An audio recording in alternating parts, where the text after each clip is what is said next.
All sports, all the time. There's heroes and there's legends. Heroes get remembered. Legends never die. This is the Spoken Podcast. Hold your ears, folks.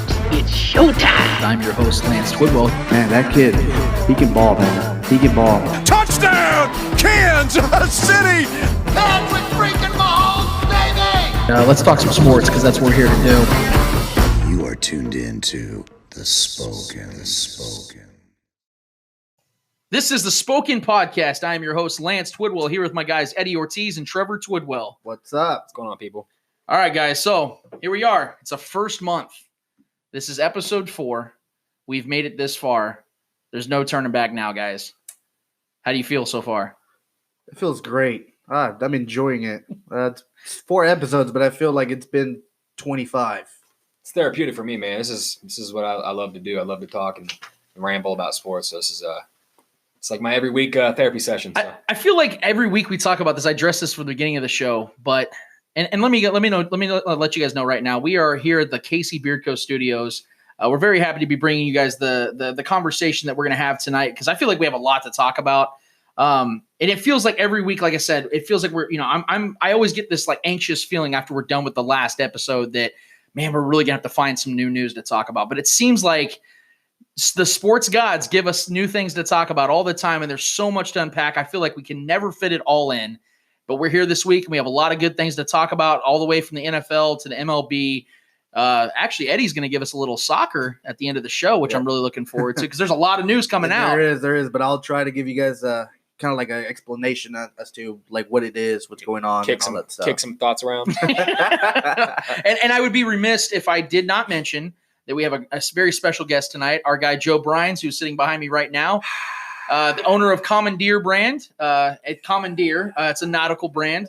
We're very excited to have him on. Tell us what his company is all about, how he started it, what was it that inspired him, and also he's a big sports fan too. So we're gonna get his thoughts on some Royals, some Chiefs, and he will be on very shortly. And like I said, guys, we want to get right to it. That's what we do. We're here to talk. We're not here to waste your time. So, guys, there's a lot of news coming out of Kansas City as far as what the Chiefs are going to be doing in free agency.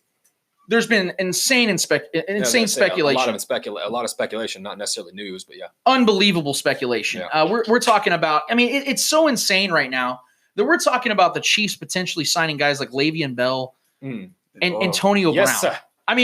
Obviously, the first thought is, oh, God, yes, I would love to have this guy on my team. There's no question about it. Who wouldn't? What if, bro? I mean, who wouldn't? But Yeah, it all comes with a price tag, you know? Yeah.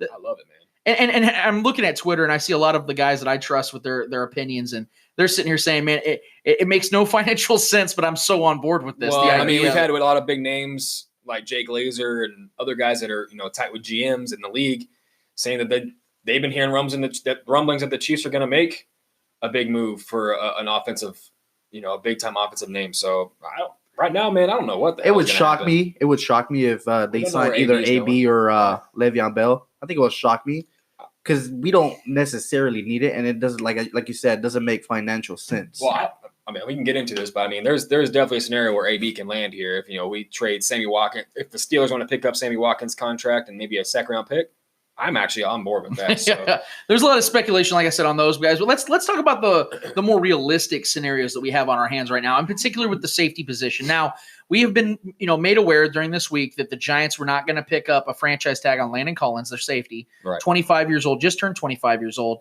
And if anybody knows anything about Brett Veach and about Spagnuolo, these guys are big fans of Landon Collins. In fact, we heard rumors this week that the Chiefs were even trying to give up a first-round pick during last season to try to land Landon Collins. Mm-hmm. So this guy is obviously priority number one for the Chiefs as it currently constructed because they know they got to get better on the defensive side.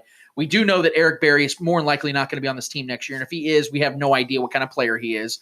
And then Justin Houston, Dee Ford, all these scenarios are coming about. We're going to touch on Dee Ford in a minute. But when it comes to Landon Collins, there's been a lot of rumors as far as the entire safety position. He's obviously the top tier guy. Right. Now, especially the Eric Weddle, 34-year-old safety that was formerly with the Ravens, just signed with the Rams today. Yeah. Seemed to be more of a home fit for him because he's from the California area. Right. It makes a lot of sense for him to go there. Plus, they're a contender. But the Colts, the Raiders, the Packers, Giants, and Chiefs have all been, according to sources, keeping a very close eye on the safety market. Now, that goes as far as draft potential, and it comes to the free agent potential because there's so many good free agents out there. The names come across like Tyrann Mathieu, Adrian Amos, LaMarcus Joyner, Eric Weddle formerly, and of course Landon Collins. So there's names out there, and they're all going to cost a lot of money, which is what's keeping these teams open for drafting players at that position early and often. Right. So my question, when it comes to this entire situation, isn't necessarily the names of the safeties that the Chiefs are going to look at, because I think we all can agree that Landon Collins is the number one guy on their if they could pick one of those guys from that list of free agent tight or safeties, they would go with him. More of the fact of his youth. I think any defensive free agent right now, he's the top guy, because I think that we made it pretty clear that Eric Berry, if this isn't his last year, or we move him from him this year, they made it sound like they're not going to move from him this year, which if we do get Landon Collins, I would want Eric Berry gone. Right. Because I don't want there to be any kind of – I mean, it would only make sense. Right, that's what I'm saying. But, I mean, that might not necessarily happen. But, I mean, this with the context and the contracts, I have no idea how they're going to – what moves are going to make. The beautiful thing about this situation is initially we thought, okay, you're going to have to spend an insane amount of money on Landon Collins. Right. Because the market is going to be so thin. Eric Berry would have to go. Right. Have to have now, what scares me is the fact that it's a heavy amount of names out there right now, so that kind of waters down the demand for a guy like Landon Collins for the Chiefs. But Tyrann Mathieu is more than likely going to stay with the Texans. Adrian Amos is the guy, or Amos, I don't know how you say his name exactly. Adrian Amos is a guy that a lot of teams are looking at as well. They're both 25 years old. He had an incredible season with the Bears. He's only missed, I think, four games in his entire career to this point. No IR, no significant injuries. He's had only a concussion, which can be serious, but he's only had one, and a shoulder injury. Yeah. So Adrian Amos is a guy that a lot of teams are going to be looking at as well. And then you have LaMarcus Joyner, good player. Eric Weddle is now off the mark. So the market's still big enough to where the Chiefs aren't going to have to, outbid someone, outpay someone else. Now, even if they have to, the Chiefs right now, as currently constructed, are flirting around $30 million in cap space. You let go of Eric Berry, like we talked about. You let go of Justin Houston. You let go of Dee Ford. You trade those salaries out of the team. You're going to look at around $50-some million. Yeah. So even if the Chiefs have to pay what Spot Track is talking about, I'll pull this up real quick. They both talked about because I was looking up demands last night. I was really looking into this because it's gonna vary. But for Adrian Amos and Landon Collins, the two guys that I think it's going to come down to for the Chiefs, they're both looking at 5-year contracts that are ranging around $45 to $50 million. Right. So you're looking at $9 to $10 million you're going to have to spend on a safety anyway. Yep. Now that gives a lot of Chiefs fans some serious pushback, or they're pushing back on this a little bit because they know the experience that it's come down with Eric Berry. $13 million a year for Eric Berry, the most expensive safety in the league, has played, 3 games in the last 2.5 seasons. So that scares a lot of Chiefs fans. It's make them feel very reluctant to spend big money on a safety, especially with Landon Collins being a guy who's been on the IR twice in his career. Now, granted, he didn't miss a lot of games because both times he went on the IR, it was late in the season. Like last season, he played 12 games, missed the final 4. Yeah. Still a young guy, and we've seen his success. I think that's what gives us the most leverage of any team right now. I know money is the biggest leverage for the player, usually, depending on their character. But we have, with Spags being on our staff now, is huge because we saw when he flourished, when he was having his best seasons, was with Spags. And Spags is trying to get that guy's, very, very, he's going for that guy. He wants him on, in his scheme. So that's definitely leverage in our favor. So, and I agree. I think that Landon Collins would definitely be interested the most in coming to Kansas City. I think there's other teams out there that may pay him a little bit more and guaranteed money. But I'd like to believe that a guy like him would also see that there's a legitimate opportunity, and it's very rare for most players to have an opportunity to make big money and win. Right. So for him to be able to be in this position, prime position at 25 years old, to go and land in a position like that in Kansas City and make big money and have the best quarterback in football leading your team. That's what I was going to say. The biggest drag that we have is Patrick Mahomes. We got guys coming in the draft talking about, guys aren't even in the league yet talking about how they want to play with Patrick Mahomes. Right. It's like, dude, that's our guy. It's so unreal hearing that, just watching, the combine and guys talking about our quarterback already. Exactly. That's amazing, dude. So when it comes down to it, because again, guys, I was late at night last night. I wanted to make sure I got this down because I want the Chiefs to get the right guy because they're going to spend money. Mm-hmm. Let's make that very clear. They're going to spend money, especially on the defensive side. Trust, man. Yeah. So here we are. And I'm looking at this, and I've talked to a lot of my guys, like my boy Sully on Twitter. My guy, follow him at Sully Football. He's somebody I trust very much, and he's been swearing up and down the Chiefs should go Adrian Amos. He's been swearing up and down he's the guy they should go with because he's going to be cheaper. Yeah. He's the same age. He's never been on the IR. He trusts him. And so it came down to Landon Collins or Adrian Amos. So I want to present it to you guys. If you had to choose right now in this position, who are you taking? Who is the guy you trust the most? Who do you think is going to be the one that is more successful for the Chiefs? I'm going to go with Landon Collins. I think that's my pick. He's made it 3 times to the Pro Bowl. He's been one-time All-Pro. I mean, he's only missed 5 games in his career. He's had 8 career interceptions. I mean, right. He's young. He's still young. I mean, he has been in the IR, but I think that would be the best option for the Chiefs at the moment as it stands. That's my opinion. Yeah, like I mentioned before, for me it's simple. I don't want to overthink it. He had his best years, his best time, his best statistical seasons with Spags. Spags wants him here. He would come in immediately and fit his system, be his center, one of the centerpieces of the defense. Outside like Chris Jones, but the guy back there maybe being the captain of the back. But I think it's simple, man. You go into the system that you are the most comfortable with, and I want that on my team. I don't want a guy that come in that we don't know fits Spags' system. And I want the guy that would pay a little extra and get the guy that Spags wants and is comfortable with. I was reading up a little bit on his weaknesses, and when I say he, I'm talking about Landon Collins. Some of the concerns that coaches have had league-wide is something that Chiefs fans are kind of all too familiar with, and that's guarding the tight end. Eric Berry has been notorious against guys like Gronkowski and Antonio Gates of having issues. Mostly of late with Gronkowski because he's actually played well at times against Gronkowski in his career to his defense. But against guys like Antonio Gates and other great tight ends, we've seen that problem with Eric Berry. And when that becomes another problem for a guy like Landon Collins, so you're going to spend big money again, $9 to $10 million a year. Type of guy, is that something that you guys would be concerned with? Because for me, that's a glaring concern. I do think that Landon Collins, you sign him day one, he is automatically an immediate upgrade to what you have currently. But is it because more of Eric Berry's injury or ability? Because personally, I think if Eric Berry is healthy, he's still the best safety in football. It's the injury that gives me all the pause and why I want him off the team. Because I think he's broken. I think he's broken mentally, spiritually, and emotionally. That's what I was going to say. And physically, obviously. I don't know what's going on in his head, man. Yeah. I know he got paid. I don't ever want to question his character because he's been a great character guy most of his career. Right. But yeah, man, is it the can do? Is he losing that fire after he got that big paycheck? I don't. Like I said, I've loved the guy since he's been here, but it has drastically changed this past season. My energy towards him. So I mean, yeah, that coming in with him being a similar player, Eric Berry, being more of a crushing hitter instead of like a coverage guy, that is a problem. But I think we have guys like Lucas that are better coverage guys that can kind of implement and maybe do a 2 safety scheme where they can come in and help with the coverage. Maybe blanket it a little more and let him be the guy that gets in there and blitz packages. And I think there's a way we can work that out. So yeah. It's going to be a risk regardless because safety is such a weird position to gauge because you spend big money on it and it can really benefit because if you look at it, most Super Bowl teams have an all-pro safety.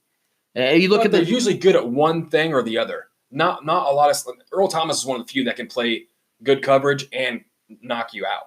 He's one of those few guys that can kind of do the prime Eric Berry, he did that for a little while. But there's not a lot of safeties that are great at both. That's why Earl Thomas is one of those, versatile. But usually, like Landon Collins, he's that cracker. He's going to catch you. If you are in the open field, he hits you, it's going to hurt. Yeah. But he's not the kind of guy that's going to lock you down, cover you. So like I said, it's kind of a one-way street when you pick a guy that have a strength here, but they're a little weaker on one side. So, and I'm going to play devil's advocate a little bit for those that don't want to see the Chiefs spend big money on safety is the fact of the toll on the body. Right. You give a guy a 5-year deal.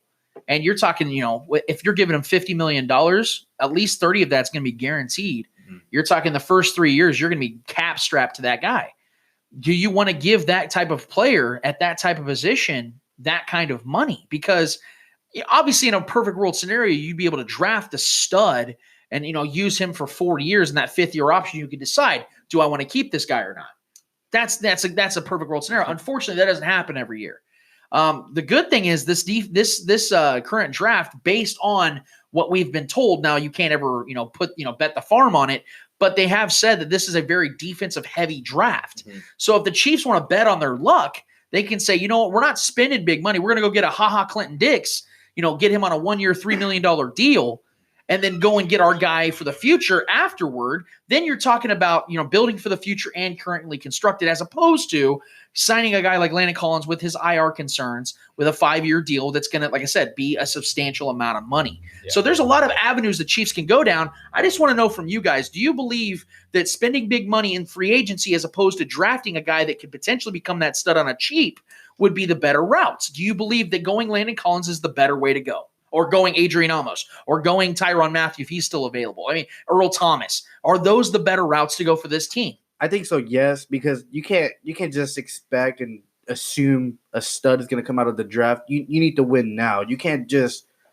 go to the draft and expect this guy to come out and come to his prime in 2 to 3 years when you need to win now. I think the best option for the Chiefs is to actually go and spend big money, sign somebody, and try the best to get to that Super Bowl. We can't sit here and wait 3 years for somebody to come up and Yeah, I don't know. I mean, it's all to Veach, man. On if he thinks the window's right now, then I think you should go get a big name, a proven commodity. Go get an Earl Thomas, even if he is pricey, or go get a Landon Collins or one of these big names. I mean, we've seen a lot of teams go all in. Like the Atlanta Falcons and the Rams recently go on big names, and it hasn't worked out for them. I mean, yeah, the Rams went to the Super Bowl, but they didn't, obviously take it down. I think we should go for the win right now, because if we go for the win right now, we have time to still build upon that, because we have Pat for years to come. But then again, at the same time, I think that we could go the more moderate route, try to go, get guys in rookie contracts, find good developmental talent in the draft and build upon that, and maybe still win a Super Bowl, even with on the back or the hand of Pat Mahomes. But what I think is going to happen, I think Veach is going to continue to do what he's done, is be aggressive, be trade happy, cycle in names, get some, studs with some, scrubby kind of guys, but that fit the system, that kind of just do their job. And one thing that they do, make a tackle here and there. But I think we will be aggressive. I think Veach is going to be. He's already kind of made that kind of known. So well, I agree with you 100%, because that's something that I wanted to touch on a little bit too, is the trade value of current veterans the Chiefs are shopping, and Veach's mindset. Right. Because this is 2019, without question, is going to be an all-in year for the Chiefs. They do know that, and we've talked about on the show several times in this first month of it, that we do know Patrick Mahomes is going to get paid substantial amount of money, a record-setting amount of money. Right. So they're going to have to start getting creative after this season on how they're going to be able to spend and how they're going to be able to build a championship team around him. This is the perfect time for the Chiefs to go out there and spend big money. So if it's my vote, I do say you go and get Landon Collins. I do say you get Adrian Amos. I do say you go and get these types of guys that can immediately plugged into a system that become an automatic contributor to what you're trying to do, which is what? Just get simply better on defense. You don't have to be an elite defense. Middle of the pack, man. That's all we need. Obviously, you want to be an elite Not defense. Dead last. Yeah, obviously, you want to be an elite defense. You want to be a top 10 defense. Can that happen? Yes. Will it happen? Probably not. So just get better. Right. Just get better. Don't be the worst. Don't be 30, 31st, 32nd in defense. And that's something I wanted to talk about, because everyone is so against, and I'm talking from local radio to even national guys to just the common fan. I've heard so many people over the last week since the Justin Houston and Dee Ford speculation has emerged. So many people have talked about how they cannot trade these guys, or how they can't get rid of these guys. Here's the problem, guys. Here's the problem I have with that. They were still 31st in defense. Right. Yes, we led the league in sacks. We were tied for the league lead in sacks. Yeah. Yet we were still 31st in defense. So these guys are still very replaceable. It's the system that needed to change. That's why they got rid of Bob Sutton finally. That's why they went and got Spagnuolo and changed it to a 4-3 scheme. So it's more about the system than the players that needed to change. The players are replaceable. You can replace Justin Houston. You can replace Dee Ford. Is your defense going to be good with those guys? Yes. But it's also been bad with them. So I feel like you need to get Spags' guys in there. Exactly. Do these guys fit it? Yep. Maybe. We don't know that. I would much rather you give him the platform. You would give him the opportunity to go get his men, to go get his players, whether it's in the draft or in free agency, that will give him as much confidence as possible to coordinate his defense as planned.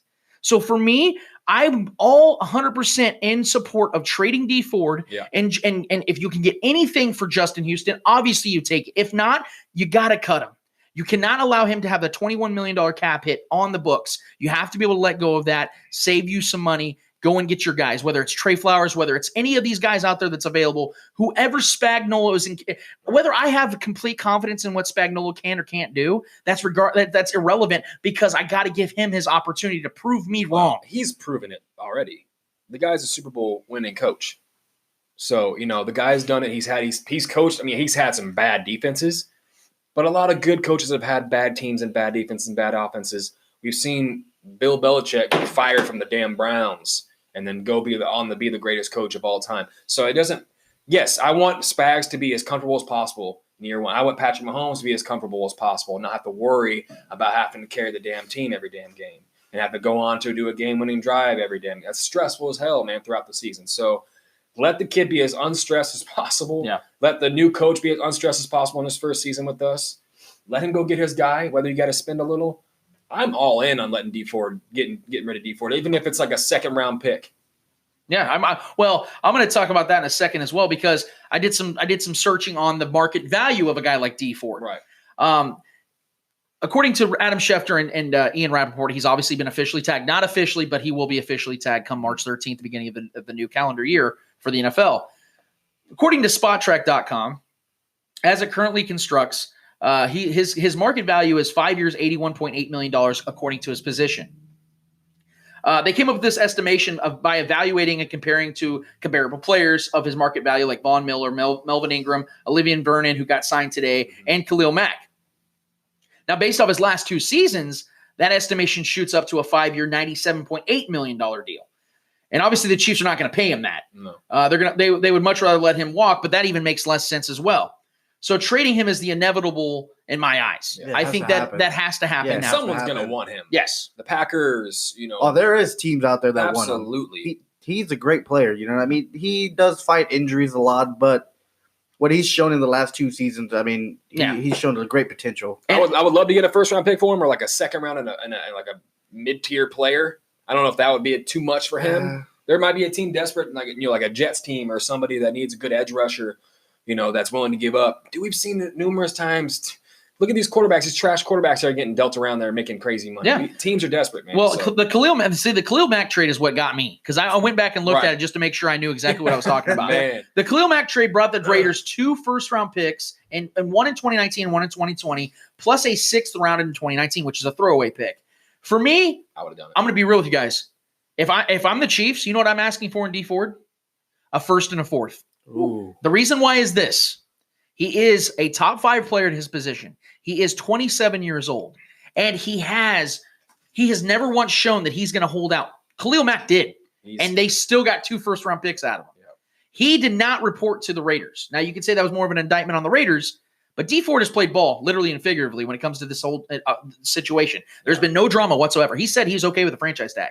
Yeah. So that means if he was to get traded, he would agree to a team-friendlier deal, or even if, at worst, we're talking, like I said, a 5-year, $81.8 million deal this guy could get.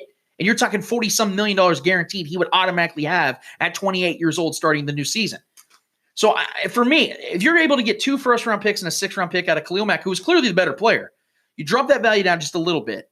I'm asking still for a 1st and a 4th. I think that's more than fair. And for a guy that had a better year than Khalil Mack did this year. That's very true. More pressures Khalil and Mack had sacks. Khalil, I think, 12 and a half sacks. I think he had more pressures and sacks than Khalil Mack. So, I mean. And if you look at, everybody's like, okay, what about the free agent market? Well, let's look at it for a second.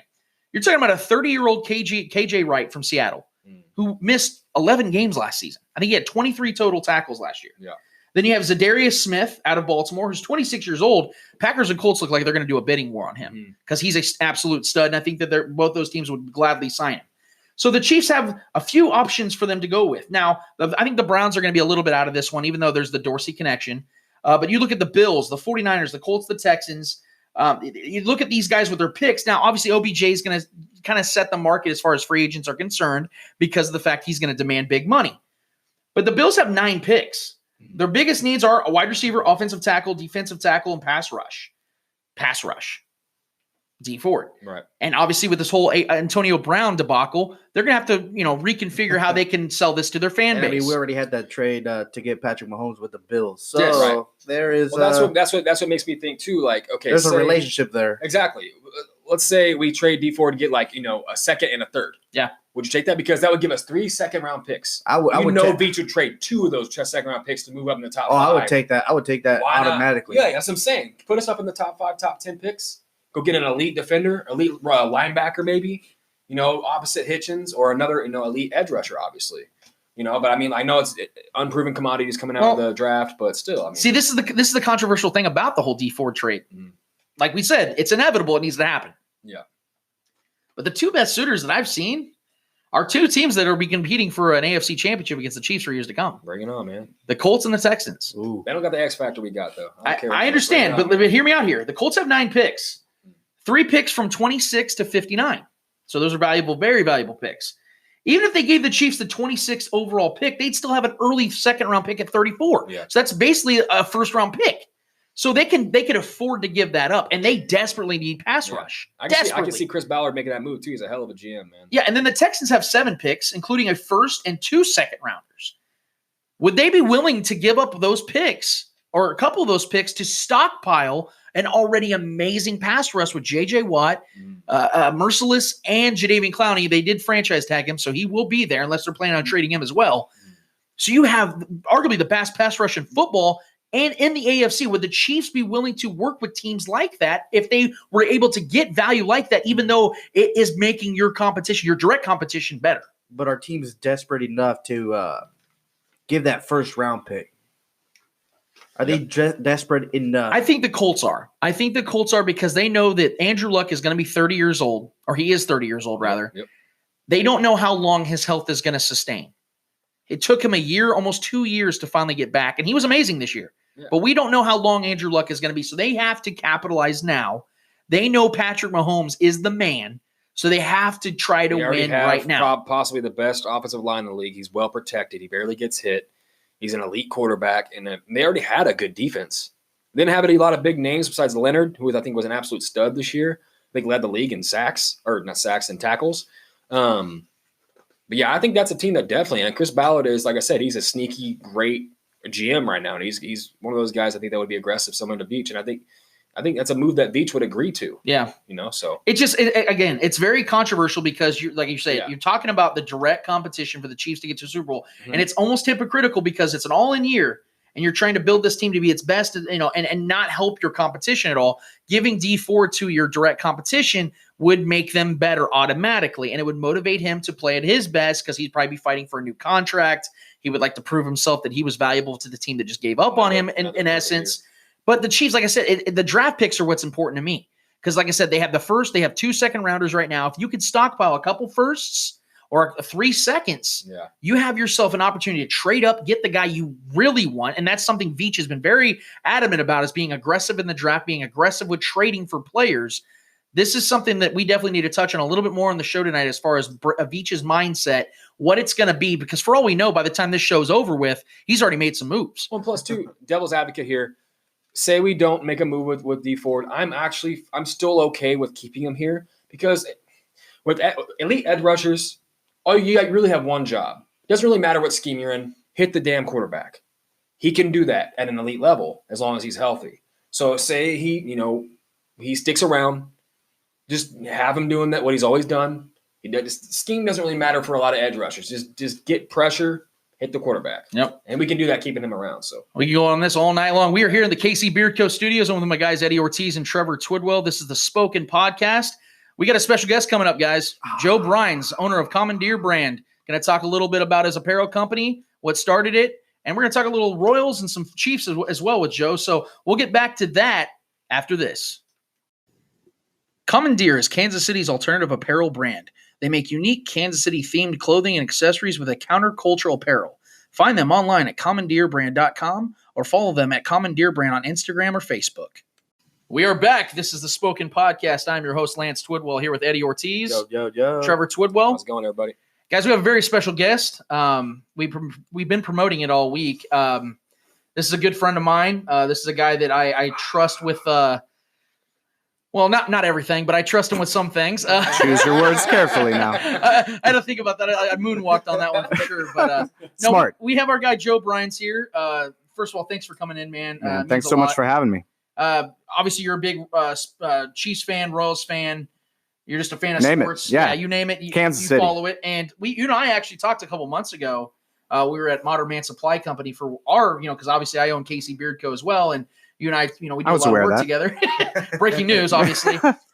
We were talking at our little event we had, and I was mentioning to you that I was going to start a podcast, and your eyes lit up. You were like, "Man, I want to do something with you, man. That sounds like fun." And I called your bluff. I was like, "Let's get you on, man. Let's get you to talk some sports." And obviously, that's what we're going to get to. Asshole. And then I immediately canceled on you. Right, you stood me up, you prick. So we're here, man, and I want to get just first of all, I want you to give the listening audience just an insight of your company. It's Commandeer Brand. That's right. Commandeer Brand. It's not Commander. It's not Let's Commander. just get that out there. First thing. E. The extra E. Yeah. E is an extra. We as a nation learned to say Chipotle. I think we can learn to say Commandeer.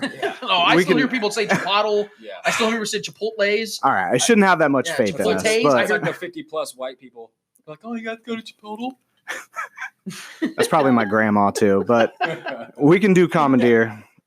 But yeah, it's, what do we have? 3 hours for me to explain this fully? You take all the time you need, my dude. Like I want what I said. What I want you to do is I give the people an idea of what made you start it. What was it that inspired you? What keeps you going, and how much fun are you having in the meantime, dude, when it comes to this brand? Because you guys are blowing up. There's no question about it. You guys are blowing up. It's been so much fun to see how much your company's grown since I've gotten to know you, and where it's taken off. It's great to see, and it's because of your guys' authenticity. You don't try to be like everyone else. There's a lot of copy and paste companies out there, but I see that you guys want to create your own path. And so I just give the people, take the time, give them what you got. Thank you. Thank you first off for saying that. I think you just spoke to it right there. We want to be authentic. We do want to create our own path. So that's in a nutshell, that's what it is. But the origins of it. So I love Kansas City. I love sports. I love this town. Everybody got caught up 2014, 2015, the city was on fire. The I love Kansas City movement, man. It really was like nothing else. Tons of companies were started just around that movement, and it had to do with sports. The Royals were blowing up. Nobody expected it, and this city, was like nothing that I've seen before. So I would say it started then. Just looking around, I think there's a ton of great brands out there. I think there's a ton of good apparel brands that are putting out great stuff all the time. But I didn't see anything that spoke to me directly. I was wearing apparel, of course, because I love this city. I support my teams.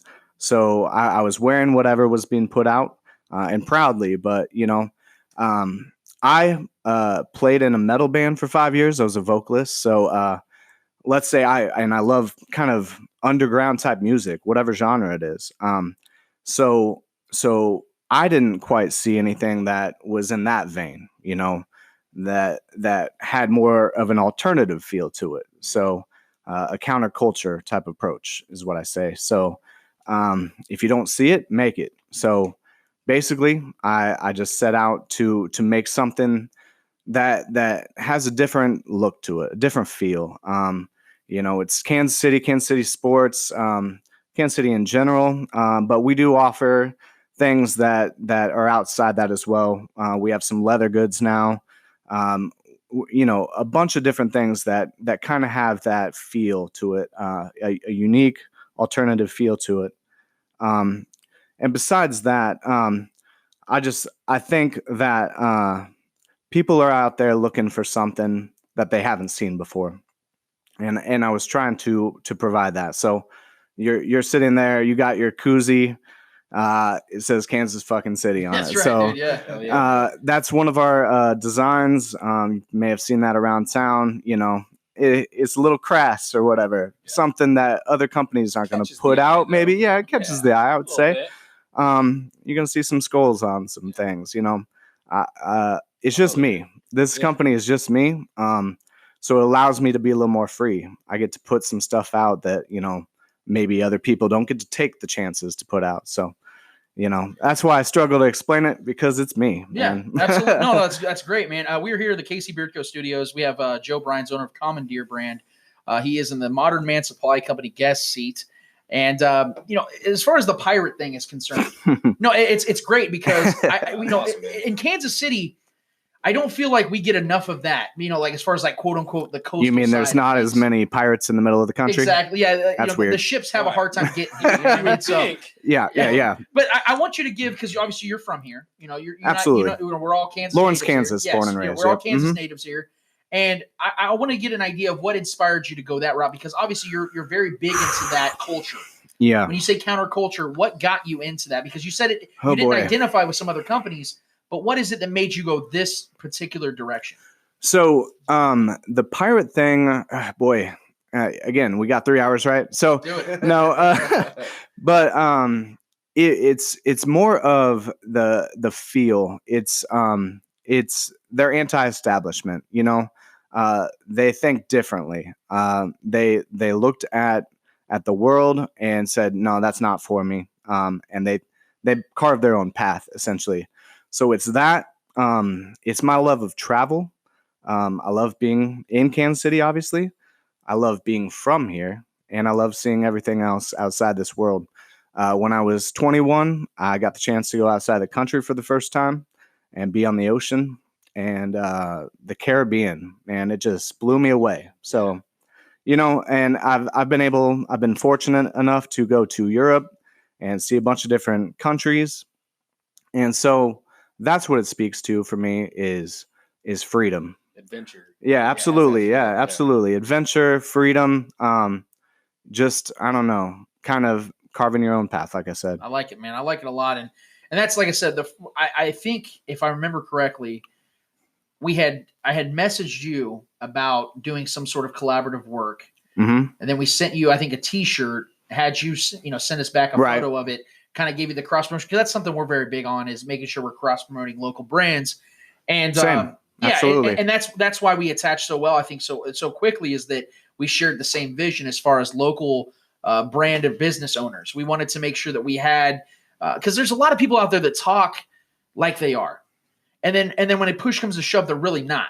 Right. And that we've had our experience of people like that, and it's a real. It's turn-off. unfortunate. Yeah, it's a real turnoff, man. I'll be honest. And so it's very frustrating, and it's very refreshing at the same time when you meet the folks that back up their words with their actions. And so that's what I really respected about you, man. And let's not forget Rachel. Obviously, I know she's been your wife has been very, very supportive in this entire thing. Your kids shout are out, awesome. Shout out, Rachel. Shout out to Rachel. Definitely listen to this podcast. Now she has a reason to listen. Yeah, to it. yeah. I was gonna say, if she's made it this long, that's what makes like your brand and stuff like that. This city's so special. Like smaller cities like this compared to L.A., New York, and all these big, Chicago.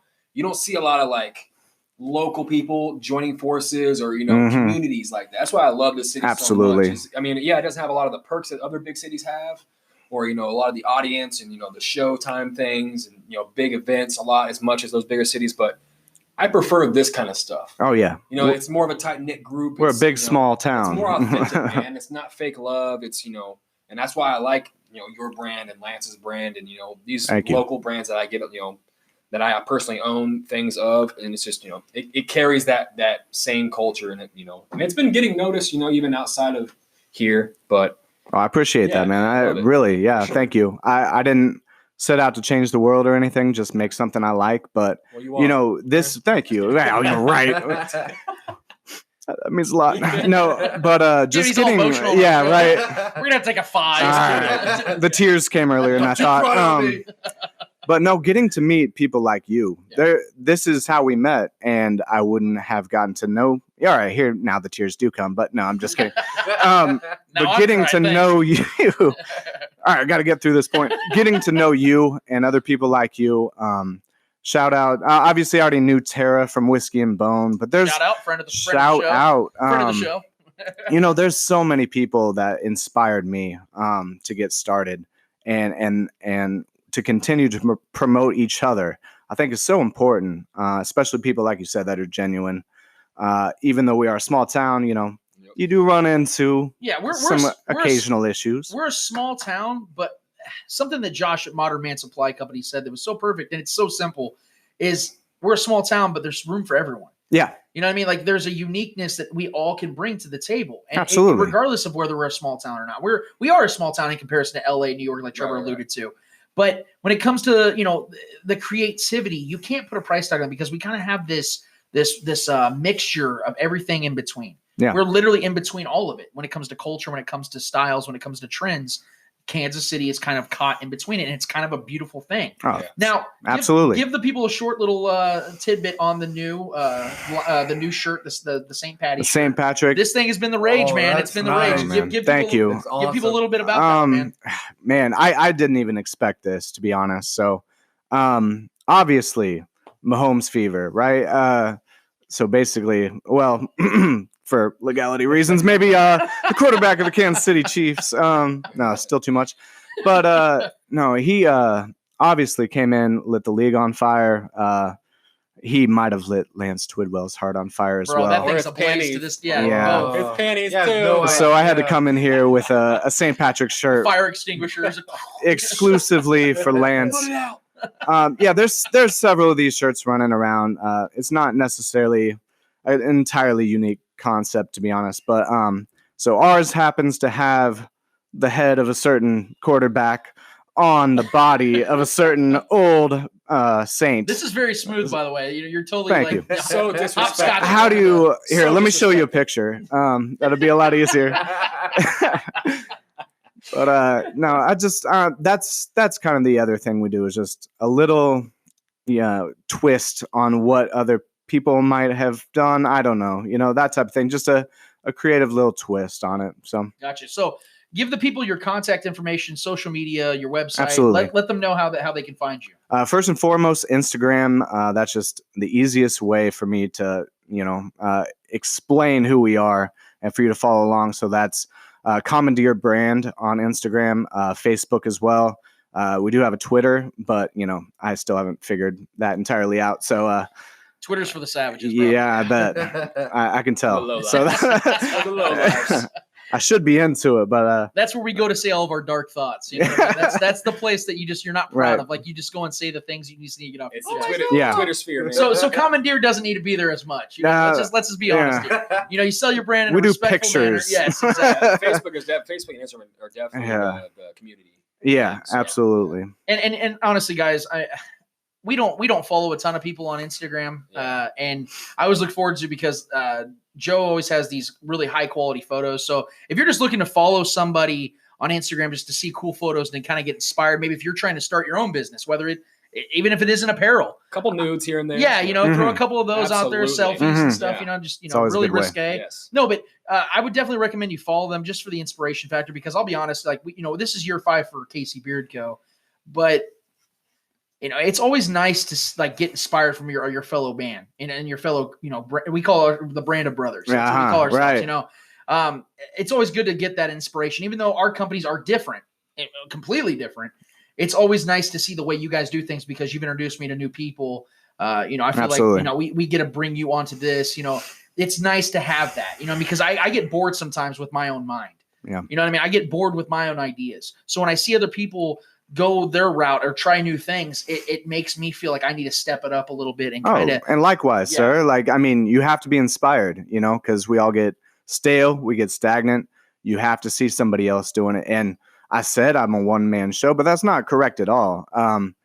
It's everybody. So that Instagram page is full of models and photographers that, to be honest, we started out small and they just believed in something and decided to help out. So I can't thank all of them enough. Too many names to list, but that's what it's about too. It's a community within a community. Absolutely, man. Sure. Well, I'm really glad we got a chance to talk about that a lot. We're going to get into sports as well, but we're actually going to take a break on this one, so that way we have a full segment to really get into this. So I want some thoughts on because Joe is a big time baseball fan, in particular a Royals fan. Just want to get some of his ideas, some of his takes on the current construction or the structure of the Royals team. Going to talk a little bit about Chiefs, maybe rehash on some of the other topics we had already touched on to kind of get Joe's thoughts on them as well. We are here at the Casey Beard Co. Studios. Joe Brines of Commandeer. at the Modern Man Supply Company guest seat. We will be back after these messages. Located in the historic Westport district, Modern Man Supply Company is your Kansas City's new home for men's retail. From apparel to pomade and home goods to beard care, they offer a wide range of men's products from independent companies from around the world. Follow them at Modern Man Supply Company on Facebook, Instagram, and Twitter. And we are back for the third segment of the Spoken Podcast. I'm your host, Lance Twidwell, here with my guy, Eddie Ortiz, Trevor Twidwell. What's going on? And our special guest in the Modern Man Supply Company guest seat, Joe Brines, owner of Commandeer, and your run-of-the-mill Royals fan, Chiefs fan as well. Run-of-the-mill. Thank you for the I just feel like glowing introduction. I feel like Average, boring Royals fan. My name is Joe. You don't have to belabor the point. You got to throw out your government out there? Yeah. What's He's baseball? just here. I feel like I've been blowing enough smoke up your ass. I got to like mix it up a little bit, Right. you know? Thanks. So Thoroughly brought down to earth. Thank you. So we're a month into this show, and we have not talked about.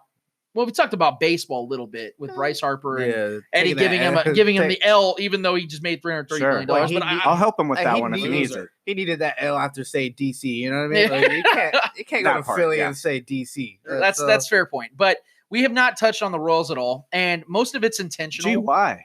Yeah, I know, right? It's so crazy to think about why So we would be much talking so. about such a stellar roster right now. But there are things to talk about, and that's Absolutely. why I really wanted Joe to come on the show because, you do follow baseball, and it's I've been known to. you've been known to, yeah. And I know your son Harvey's a big fan of baseball. No, he's and the biggest fan. He's the biggest fan. When Slugger came to his birthday party, Yeah. that video melted my heart. The That was kid amazing. is 3, and there's no bigger Royals fan. I'm Yeah. certain of that. So obviously, for his purposes, you got to stay attached to the team. Right. I So, better know. You have a He'll responsibility. call me on it. And Harvey's listening right now. I guarantee when this posts, Harvey's gonna be Probably so. listening. So you better bring your A game here. But I'll try. the biggest story, without question, and it's bigger than anything we expected as far as going into this season, is obviously Salvador Perez, the catcher, the heart of this team for so many years now, going on the shelf. His UCL was injured. He's gonna have to have Tommy John surgery if he hasn't already. He's gonna miss the entire 2019 campaign. This is beyond bad because not only it's just like the salt on the wound, because we all knew the Royals at best were going to be maybe a 70-win team this year.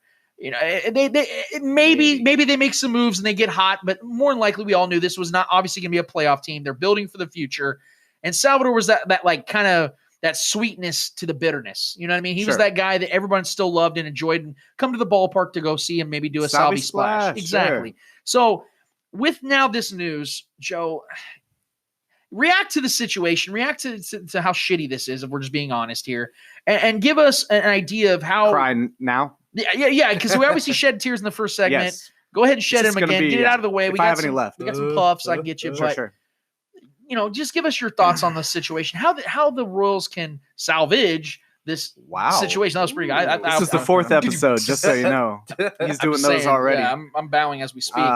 No, I refuse to react to that. No, so obviously a huge bummer. I mean, you can't sugarcoat this anyway, but you ready for me to? Let's hear it. Let's do the royal blue glasses lie to myself thing. No, I mean, not really. I honestly, so you said 70 wins, right? Something like that. I had almost talked myself into this team flirting with 500. Now, Really? that's crazy. That's probably crazy. It is. Because, yeah, thank you. I need to hear that. No problem. That's what I'm here for. But, their September was awesome. Now, what does September mean in baseball? Maybe nothing. But I was talking myself into, allowing them to flirt with 500. But this news takes it 7 wins at least. I don't believe in war necessarily or understand it. That's probably more it. But I think so. I'm going to end up. I'm jumping the gun on the predictions, but it's almost 7 wins less. But here's maybe a silver lining. Okay, so you have 1 less year of wear and tear on Salvi's legs and knees. Now, that's what really matters, to be honest. Now, he controls the running game with his arm, obviously, and that's basically his best quality as a catcher. But he needs his legs and knees, obviously, to catch. Yeah. So 1 less year of that, and maybe he comes back and they decide, all right, it's time for him to move to first base, at least part-time. So maybe they decide, okay, now is the time we make that move, which I think was inevitable anyways. So there's that. At least maybe then, long term, he's technically healthier for having gotten injured. Now, all right, Trevor, say you're crazy. You're crazy. Okay, thank you. No, I think that makes a lot of sense, and I've actually heard that theory one other time before the show this week, where someone was trying to kind of paint it that way, and I actually agree with that. Like, it's kind of like you might save him because this is essentially a wasted season for veterans like him. And my question, though, for him down the road, even though he is only 28 years old, and most people think that, yeah, right, he's been around forever, it seems. My thing, though, is I wonder where he fits for the long term for Royals, because most of the guys that are on this team as of now probably won't be on the team in 4 to 5 years. So, and that goes without saying, that's baseball. People, it constantly fluctuates, but sports. Yeah. Salvador, even if he moves to first base, my question is, do you see him being a part of that quintessential next run for the Royals as far as the playoffs are concerned? So unfortunately not. And there's, all right, to go back to the downside, he was our number one trade chip. I mean, absolutely. Him and then Witt. And that's the list, really. That goes out the window now, though. Yeah. That's done now. Yeah. So, short answer, no. So I guess that's kind of pointless then. But maybe he has value if you show he can play more first base, because I think teams are going to look at him and see that he's breaking down. They're not stupid. He's played so much baseball, let alone how many games he's caught. He plays fall ball. He plays in his sleep probably. That dude loves playing baseball. This is the one way you're going to shut him down this year, in a year that obviously, we're probably not going to compete for a wild card even. Right. Well, and then that's the thing, because I think his contract comes up in 2020, if I'm not mistaken. And for me, he's more of a AL guy, because I think he's obviously going to either be first base or DH. I don't think when he comes back, he'll probably be a catcher. And my theory is, once he's back in baseball, they may give him a chance to play catcher again. Man, who knows what his arm is going to look like? Right. Yeah, exactly. And he's been he's an incredible guy at throwing guys out at second base. I think it was like 30%, 32% of the time he was throwing guys out. That's incredible. Yeah, he's one of the best in the game. Yes. Everybody has to respect his arm. His fast twitch abilities. And yes. Yeah, for sure. But yeah, you're taking one of his best abilities away, at least partially. That raises the question. Ever the same. That raises the question, though, because now he's going to have to focus almost solely on making sure he can hit for power. Right. Now, he does have power in his bat. And how much more can he have if he doesn't have to catch? So there's a lot of questions, and now you have to wonder, let's say in 2020 he comes back on a prove it, kind of situation with the Royals where they can utilize him for trades. I wonder if the Chiefs are – if the Royals are actually going to, the Chiefs may get involved somehow. Veach, let's trade him. Patrick Mahomes, get some picks out of him for defense. Patrick Mahomes, a DH. Chiefs on the mind. Sorry, guys. But no, I really wonder, are the Royals going to really pull that trigger? Because you have to also look on the backlash side of it. Royals fans are so loyal to a fault. And he is such a fan favorite. I believe he's going to have a statue one day at Kauffman Stadium. Or he better. Yeah, he's my favorite player. I'll just say that. Yeah, he's so good with fans. Yeah, absolutely. So you're not just losing a player; you're losing a part of history. You're losing a great person. So they really have to justify it to this fan base. So that's where I feel like this could potentially end pretty bad. Yeah. And I don't want to sound negative, but I think that the Royals have to really handle this with white gloves here, man. He's become expendable, man, especially with catcher being the deepest roster spot on the Royals. Well, the Royals are. That's a great point. Their depth is crazy at the catcher position. So, like you said, if he does come back, it'll most likely be DH or first. Preferably DH. And that's something I want to kind of move on to. Again, and I want to sound like the Mr. Depressing guy here, but the Royals are probably not going to be a good team this year. And Dayton Moore has a lot of work, has a lot to do, has a lot on his plate. And I want to know from you, because there are still tradable assets on this roster. Danny Duffy, Whit Merrifield. I felt like they should have traded Whit Merrifield last season. I think you disagree with that initially, but I felt like they needed to trade him while he was still at his peak, and he still could be. He's only 29, 30 years old. Yeah. And he's still, trying to prove himself. He's got that chip on his shoulder. I still feel like God damn it, I almost said the Chiefs again. I feel like how rare it is that we talk Royals here. But I feel like the Royals they still have an opportunity here to trade those guys and build for the next 5 years. What do you think about that? How long do you think it's going to be? And would you trade those two guys or one of them? So I would have traded Salvador Perez this offseason. Yeah. And that's easy to say now, maybe. But when you look down the list of our prospects, all of their expected arrival dates are 21 and 22. So, like you said, the contract's up. He's gone. It doesn't matter. You're looking at Khalil Lee, Sully Matthias, Brady Singer, all these guys. They're not going to be here for that. So you should have already done that move, to be honest. Yep. But, yeah, Dayton's loyal. So here's the thing. We've won a championship doing the loyal thing. And there was already a year, I believe, 2016, where we could have made those moves. But instead, we went the other route, you know, or after 2016, we did trade Wade Davis, and then finally 2017, you know, we make the moves. Or even last year, we finally move on from Moose, you know. There's been times where he could have already done it, but he's loyal to a fault, but that's also delivered them a championship.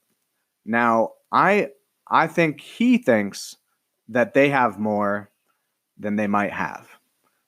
It's going to be interesting to see. And Ryan O'Hearn, Hunter Dozier, players like that are in prove-it years for sure.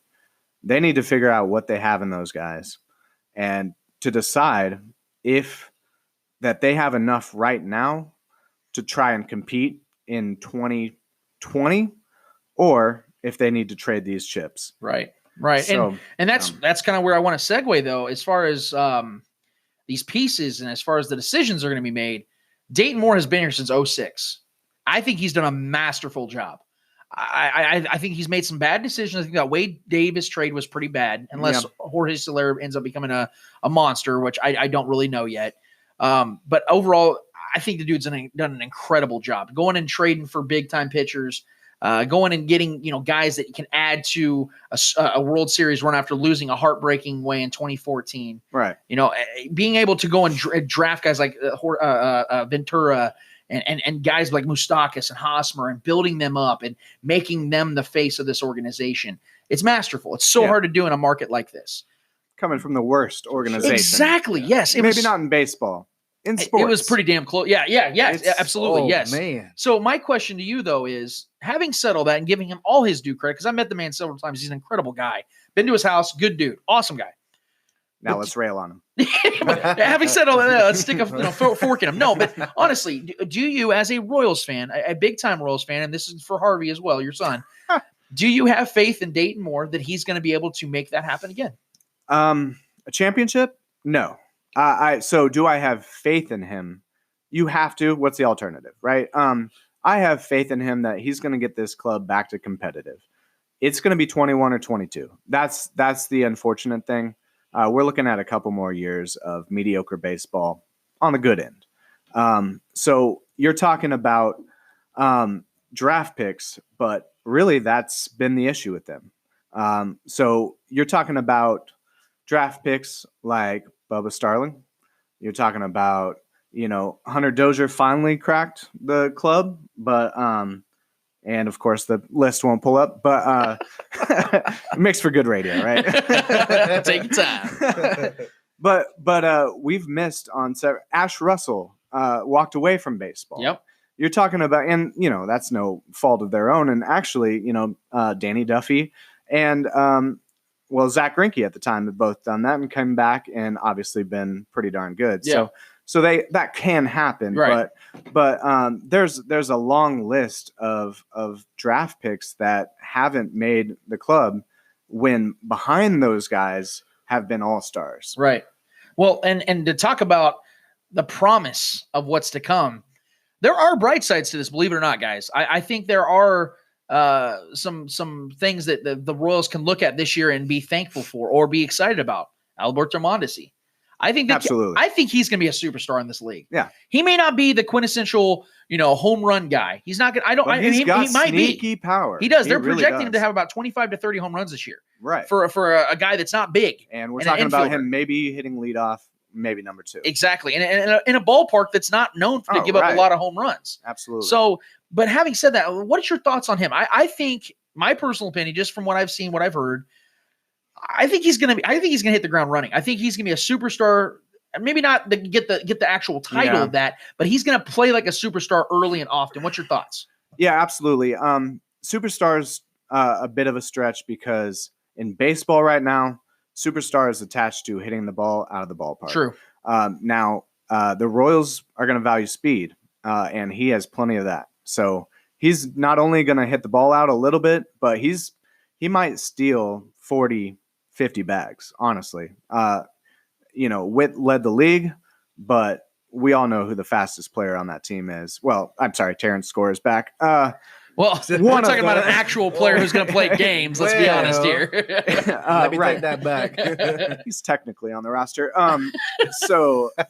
No, he's going to lead the team in steals. I'm pretty confident of that. And yeah, he's going to lead off. I think Ned's enough of an old school guy. He loves Witt as a number 2, the hit and run. He handles the bat well. He loves that type of thing. He does. So he's going to lead off.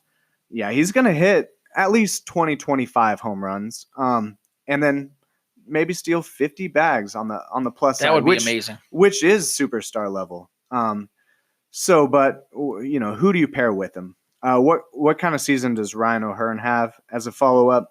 What kind of season does Hunter Dozier have? Yeah. Those are the two. And you mentioned Jorge Soler. If there was ever a prove it, that's where that's going to have to be. No question. And as far as the projections for Alberto Mondesi, the numbers statistically wise, that what they've projected him to have are numbers that only 3 other Hall of Famers have had. And then Hanley Ramirez, who, if we remember correctly, when he came up, everyone thought this guy was going to be the next great thing. He was a superstar. And he was for about 8 solid years. So if you're getting compared to those guys already before you've had a full year of service, right? You're talking about a guy, like I said, that I have a lot of faith in. He may not be the sexy 40 home run guy, but if he can be a, dare I say, Jeter-esque, dare I say it, where he can have that type of superstardom in Kansas City. I think that they absolutely won that. I think they absolutely, even if this season's bad, you have that to look forward to. 2 quick questions before we get off this subject. Sure. We get off this segment and then we start talking a little more about Chiefs. Like I said, it actually meant something there. Holy hell. Did you mean the Royals? Yeah, ironically enough. Oh, man, no. 2 more things. And this is the most popular one that a lot of Royals fans are asking because it's time or it's never going to be. Do we see Bubba Starling this year? And what do you expect from him if he ever comes up to the majors? Boy, that's a question right there, isn't it? So what a bad deal. First off, I'll just say, so Dayton Moore, has had a bit of bad luck too, because that kid is down the road and that organization is thinking of Albert Pujols and they've got to draft this local kid. I don't know if another team would have taken him up there, obviously. But because you had Francisco Lindor, several other all-stars behind him going the same draft. It was just unfortunate, but he's played obviously good ball in the spring. What does that mean? I don't know. But he was playing good ball as well a couple years prior, just injuries again. And that's the thing. Go back to Mondesi for a second. Durability, with these players, how many games can they play? I think we will see him this year, to be honest. I think you see a trade of Billy Hamilton mid-season because we're not going to be a 500 team now. So I think you see a trade of Billy Hamilton, and I think they give him a shot. Let's hope he forces their hand, and it's just going to make too much sense. I think they're going to trade a couple guys like that. Billy Hamilton, Chris Owens, I think is going to play well enough in a utility role to earn at least a couple, low-level prospects. Basically, they have some spot holders. Bubba Starling's going to make his debut. His glove has been major league ready. They've said it for years. It's just a matter of handling the bat. I had a friend that watched him while I was at Gardner. He said that always that the issue was they didn't think he could hit major league pitching, and that's kind of come to bear. But we'll see. The question the concern I've heard is they don't know how much he loves baseball. He was a football player, and they didn't really know, if he just accepted the $7.5 million he made as the insurance policy for him to make sure he had money, Right. if he really loved baseball. So that's the question I've always had about Bubba is, was he just an athlete that just took the route that made him the most money at the time and it kind of guaranteed him a spot, and he didn't really have a lot of pressure on him? But the last question I want to ask you about the Royals is the guy that we've all known since 2007 in the majors, Alex Gordon. Oh boy, These are all tough questions. It really is, and I feel like there's no easy questions with the Royals, because there's nothing. A spotlight on me, right? I'm starting to sweat. Have you seen this boy? No, so Alex Gordon, I feel like, and if I'm being honest, because all respect to him, because he's an all-time great Royal. I think he's won 5-6 Golden Gloves. Mm-hmm. He hit the biggest home run of maybe in Royals history. It's no question. He absolutely did. The only reason the George Brett home run in Yankee Stadium because of the Pine Tar situation was so famous was because of the Pine Tar situation. But yes, you're right. That was a familia. That was an amazing. He saved Eric Hosmer's ass and his career. Yeah, we don't talk much about that. but having said all of that, we know that Alex Gordon has significant problems with his bat. It's so painful to watch. I can't tell you how many times I've seen him in an 0-2 count. But his defense is incredible. But I think he'll be 35 this year. I think he should retire after this season. Yeah. I really do. I think it's time. If he wants to stay with the Royals and be a coach or some sort of person in the front office, great. That's awesome because he's a perfect representation for it. But I think it's time. I think he needs to go. I don't think anybody else is going to go out there and pick him up. I think it's time. What's your thoughts on it? What do you think about Alex Gordon currently, and what do you think down the road? I mean, I can't argue with that. And Alex, if you're listening, we love you. He's a friend of the show, so Yeah. The most frustrating thing is his refusal to adjust. He continues to try and pull the ball. He does not go the opposite way. He needed to evolve, and just for whatever reason, I don't know if it's pride or what, but he's refused to evolve.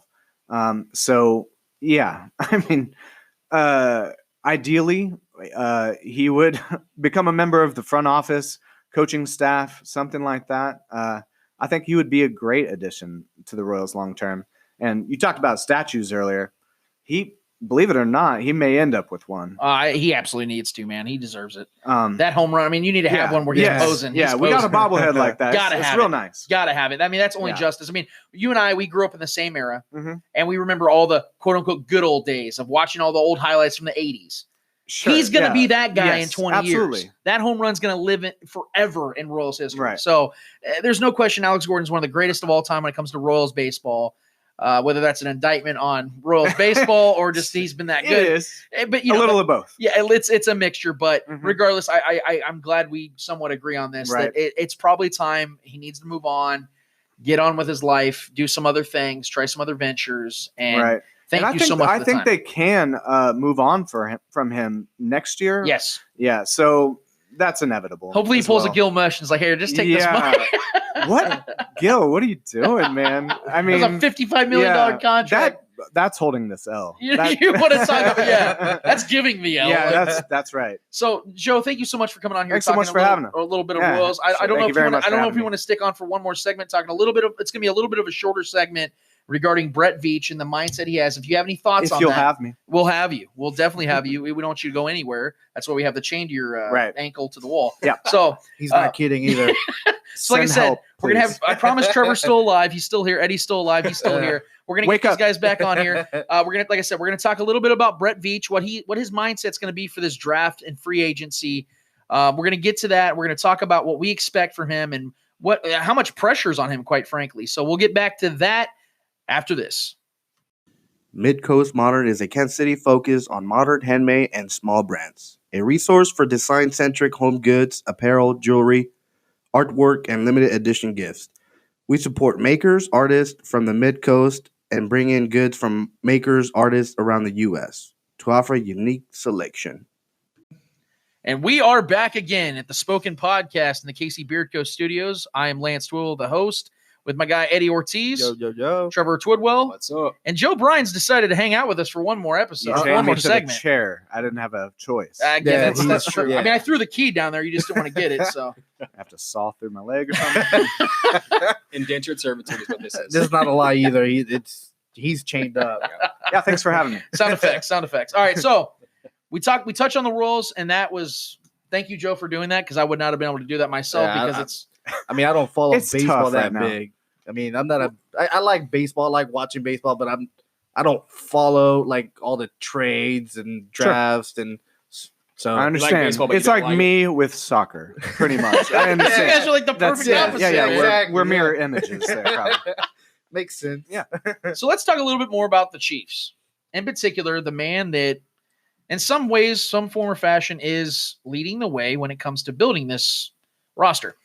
A lot of people give Brett Veach, the current GM of the Chiefs, a lot of credit for why Patrick Mahomes is here. I remember speaking to him in person 2 off seasons ago during training camp, and we were finishing up a show with my guy Clay Windler, Red Tribe Cinema, who was on the show last week, and my guy Shaggy Shane Williams, who's going to be on the show hopefully next week. And we were sitting there, we were finishing up our show, and Brett Veach walked right by us. And it was the most surreal thing because I'll be honest with you, I didn't notice him at first. I didn't recognize him because he was very new. He wasn't even I don't even think he was the GM at the time yet because John Dorsey hadn't even been fired yet. Yeah. Or maybe he was just fired. I forget. But it was regardless. Brett Veach was an unknown for the majority of the time at that time. And I remember he walked by us and struck up conversation, and Shane recognized him, and we started talking to him for a little bit. And I remember something I'll never forget, and Shane will talk about this all the time. He always mentions it. Brett Veach looked at us and said, because we mentioned Patrick Mahomes, he goes, that guy was a project of ours for over 2 years. And that stuck with me because that means that he was watching Patty. He was scouting him for sure When he was in a sophomore year of college. What a creep. Yeah, right. Like restraining order. I mean, my God. So, but it was so impressive Lance because should talk. but he was. Yeah, I was definitely with him. I mean, I was scouting him with him. I was a cell phone guy, just like monitoring him. Guess who? So that was it was so impressive to hear him say those words, and it stuck with me forever. And so automatically, I was a big fan of his. I thought, okay, this guy's got it. He knows talent. But if we're being honest here, man, last year's draft was not very good. I mean, in all fairness, we haven't seen these guys play a lot yet. They've only played 1 year, and I'm talking about Breland Speaks, Noddy. I'm talking about a lot of these other players. I'm a believer in Speaks. I think the kid's a stud. Is this a prove-it year for both of them? Well, Speaks is going to get the snaps. And what system was he drafted for? Really? That's the fair point right there because the 3-4 doesn't fit Breland Speaks. He's more of I think he's a D end. I've talked to some guys that are bowl, man. I've talked to some scouts about this. They believe that Breland Speaks is going to fit this system better than last year's system. So that's what I'm saying. So if Breland Speaks is going to succeed, it's going to be this and this system. So this is his proven year. Yes, I will answer your question, Eddie. Yes, this is a proven year for Breland Speaks. And that is Veach's essential first pick. Now it wasn't a first round pick. Moved up to get him. Yeah. Moved up to get him. He's very aggressive, right? And I love that. I'm not a big conservation guy. I'm not big on let's just hold back. Let's just hold back. No, think about how much more we would love him if he did make that play on Brady in Week 6. Right. Yeah. Right. We would absolutely. He would already be instilled in one of the fan favorites. He made that play would have been huge. Yeah. Right. The fact he let him go does suck. Yeah. But I guess he was afraid of that penalty. Right. But I mean, at the end of the day, was it like a holding call? Yeah. So this was still early in the season when that penalty was being called in at a ridiculous rate. It was bad. There was way too many. I mean, ask Clay Matthews. He was getting destroyed left and right. That was a tackle. Stupid, terrible. It lightened up throughout the year. But yeah, go ahead. Brett Veach. What I'm saying is, I feel like if we had to give him kind of a rating right now, I think it's an incomplete. Because we don't really know what he is yet. What we do know is that, like we've just addressed, he is aggressive. He does have a type. He likes guys that are very football. And I know we talk about, they're all football. No, I'm talking about that he is big on guys that want to learn the game. Not guys that, are super, super talented that just rely on their talent. He likes guys that are trying to be students of the game. Hence Patrick Mahomes. He still has that scout mentality where he's still very involved in the talent of the guys and the individual. Yeah. Which I love that. Because a lot of GMs are really disconnected, man. Yeah. And he's got that. He's still a scout at heart. And whether John Dorsey did an incredible job in Kansas City or not, I think he did a damn good job because he brought Travis Kelce and several other guys. His problem was the contract part. Yeah. Having issues with communication with veterans. Right. He definitely Jeremy botched Maclin. it. Yes. Oh my God. Don't start me with that. Justin Houston, letting Justin Houston bet on himself and ends up having a 22.5 sack season. Yeah. You have to, sign him to a much bigger deal that pissed off Clark Hunt. Then he botches the relationship with Eric Berry to where Clark Hunt has to step down and basically force that contract on the Chiefs. Yeah. If John Dorsey would have handled it better. So there are big shoes to fill for Brett Veach based on his former superiors. But I think this goes deeper than that. The Chiefs do not have a good history, guys. We know this. Right. You know, through 35 years of football, the Chiefs only had 3 playoff victories before Patrick Mahomes came here and led us to the AFC Championship. Right. That's pathetic. It's horrible. It's all changing, man. So sad. It's so bad. It's so changing. bad. Now, they did it right. They established themselves with an elite quarterback they drafted and developed. That people already want to play for. Yes, Yeah, exactly. That's the most important thing. Absolutely. Really. But the problem, though, is that we don't really know if we can give full credit to Veach, even though he did scout Patty. John Dorsey was the one that ultimately pulled the trigger on him. So we have to give John Dorsey some credit here. Sure. So we can't say, well, Veach established himself as the GM with Patrick, because we can't really say that yet. Right. So he has to prove himself dramatically, not only in the draft this year, but in free agency. And when we talked about in the first segment was, this is an all-in year. Brett Veach cannot afford to whiff this offseason. No. Because he whiffed last offseason. No offense to the whole Sammy Watkins contract, because I'm actually a big fan of Sammy Watkins. I actually think he's going to contribute this next season with the Chiefs. But he didn't do very much for the Chiefs this year. I think and it's last year here. They signed him to a substantial contract. Right. Then they go and trade for Anthony Hitchens. Or not trade for him, they signed him, and they gave him $9 million a year. And Anthony Hitchens was the worst-rated middle linebacker in football. It's not his fault. He will fit this scheme better this year. Right. I definitely believe that. But so far, it has not worked. He was misused. And the draft picks, like I said, was one of the worst draft classes I think the Chiefs had in a while. Unless that changes, that's where I stand right now. So Veach remains to be seen. Yeah, exactly. For sure. You got to give these guys a couple 3 years. Plus, we're still waiting on Passanio to become something or not. I don't have any expectations. It's probably with him. past. Yeah. I mean, he's another guy though that fits the mold of I want to be a someone so 4-3. bad. Yeah, Man. He's a freak. he looks great. He's a off the bus type of guy. That was for sure. Dorsey's guy though. No, I know. Yeah, Well, because he has a type too. Most of our studs have been. The rest of our studs are pretty much Dorsey guys. Chris Jones, most of those guys, are. And most of those recent moves were Dorsey's guys. Right. But this may look a lot different if you see Dorian O'Daniel as a Will backer. I love that kid. If he tears it up next year and Breland Speaks plays well, it'll look a lot different. Yeah. Now, I will give Veach some credit. Shartavius Ward was a hell of a find. Absolutely. That was a hell of a find. They came out of nowhere. Yeah. Now, why did it take 14 weeks for them to play? Development, I think. Is that Sutton? Trust. What? Yeah. We can Playbook. confirm it was Sutton because Sutton didn't want to change from Orlando Scandrick. Yeah. Right. And once Andy Reid stepped in, Mm-hmm. Shartavius Ward played for the rest of the season. Right. Orlando Scandrick, I don't even think he saw the field again. Oh, and So- Ward brought the speed to the defense. Right. He killed it out there. Scandrick was just the aged vet, the guy that was kind of trustworthy, which he was terrible. But the speed is what improved our secondary a lot. As Right. those guys came in. Lucas, Lucas, yeah, as absolutely. well. Yeah. Right. So the like I said, the And we haven't seen Armani Watts really much. yeah, so that's a good point too. And I'm that's nervous what about concerns me about him is his injury prone. Is he we injury prone? have Is a he thing not? with injury prone safeties. Him in the Shout system. out Sanders Cummings. Him in this system, I don't know. Armani Watts in this system, I don't know if it's going to work. He's not very good at coverage. God, so. you brought up Sanders. Sorry Cummings. about that. I remember it. Oh, I remember Jesus. being at training camp. Jamal Charles shook him so bad that he broke his damn ankle. Literally broke his damn ankle. Mom. I mean, it was like watching Barry Sanders in Yep. the flesh. It was unreal. I miss Jamal, but shout out to That's Jamal. beautiful.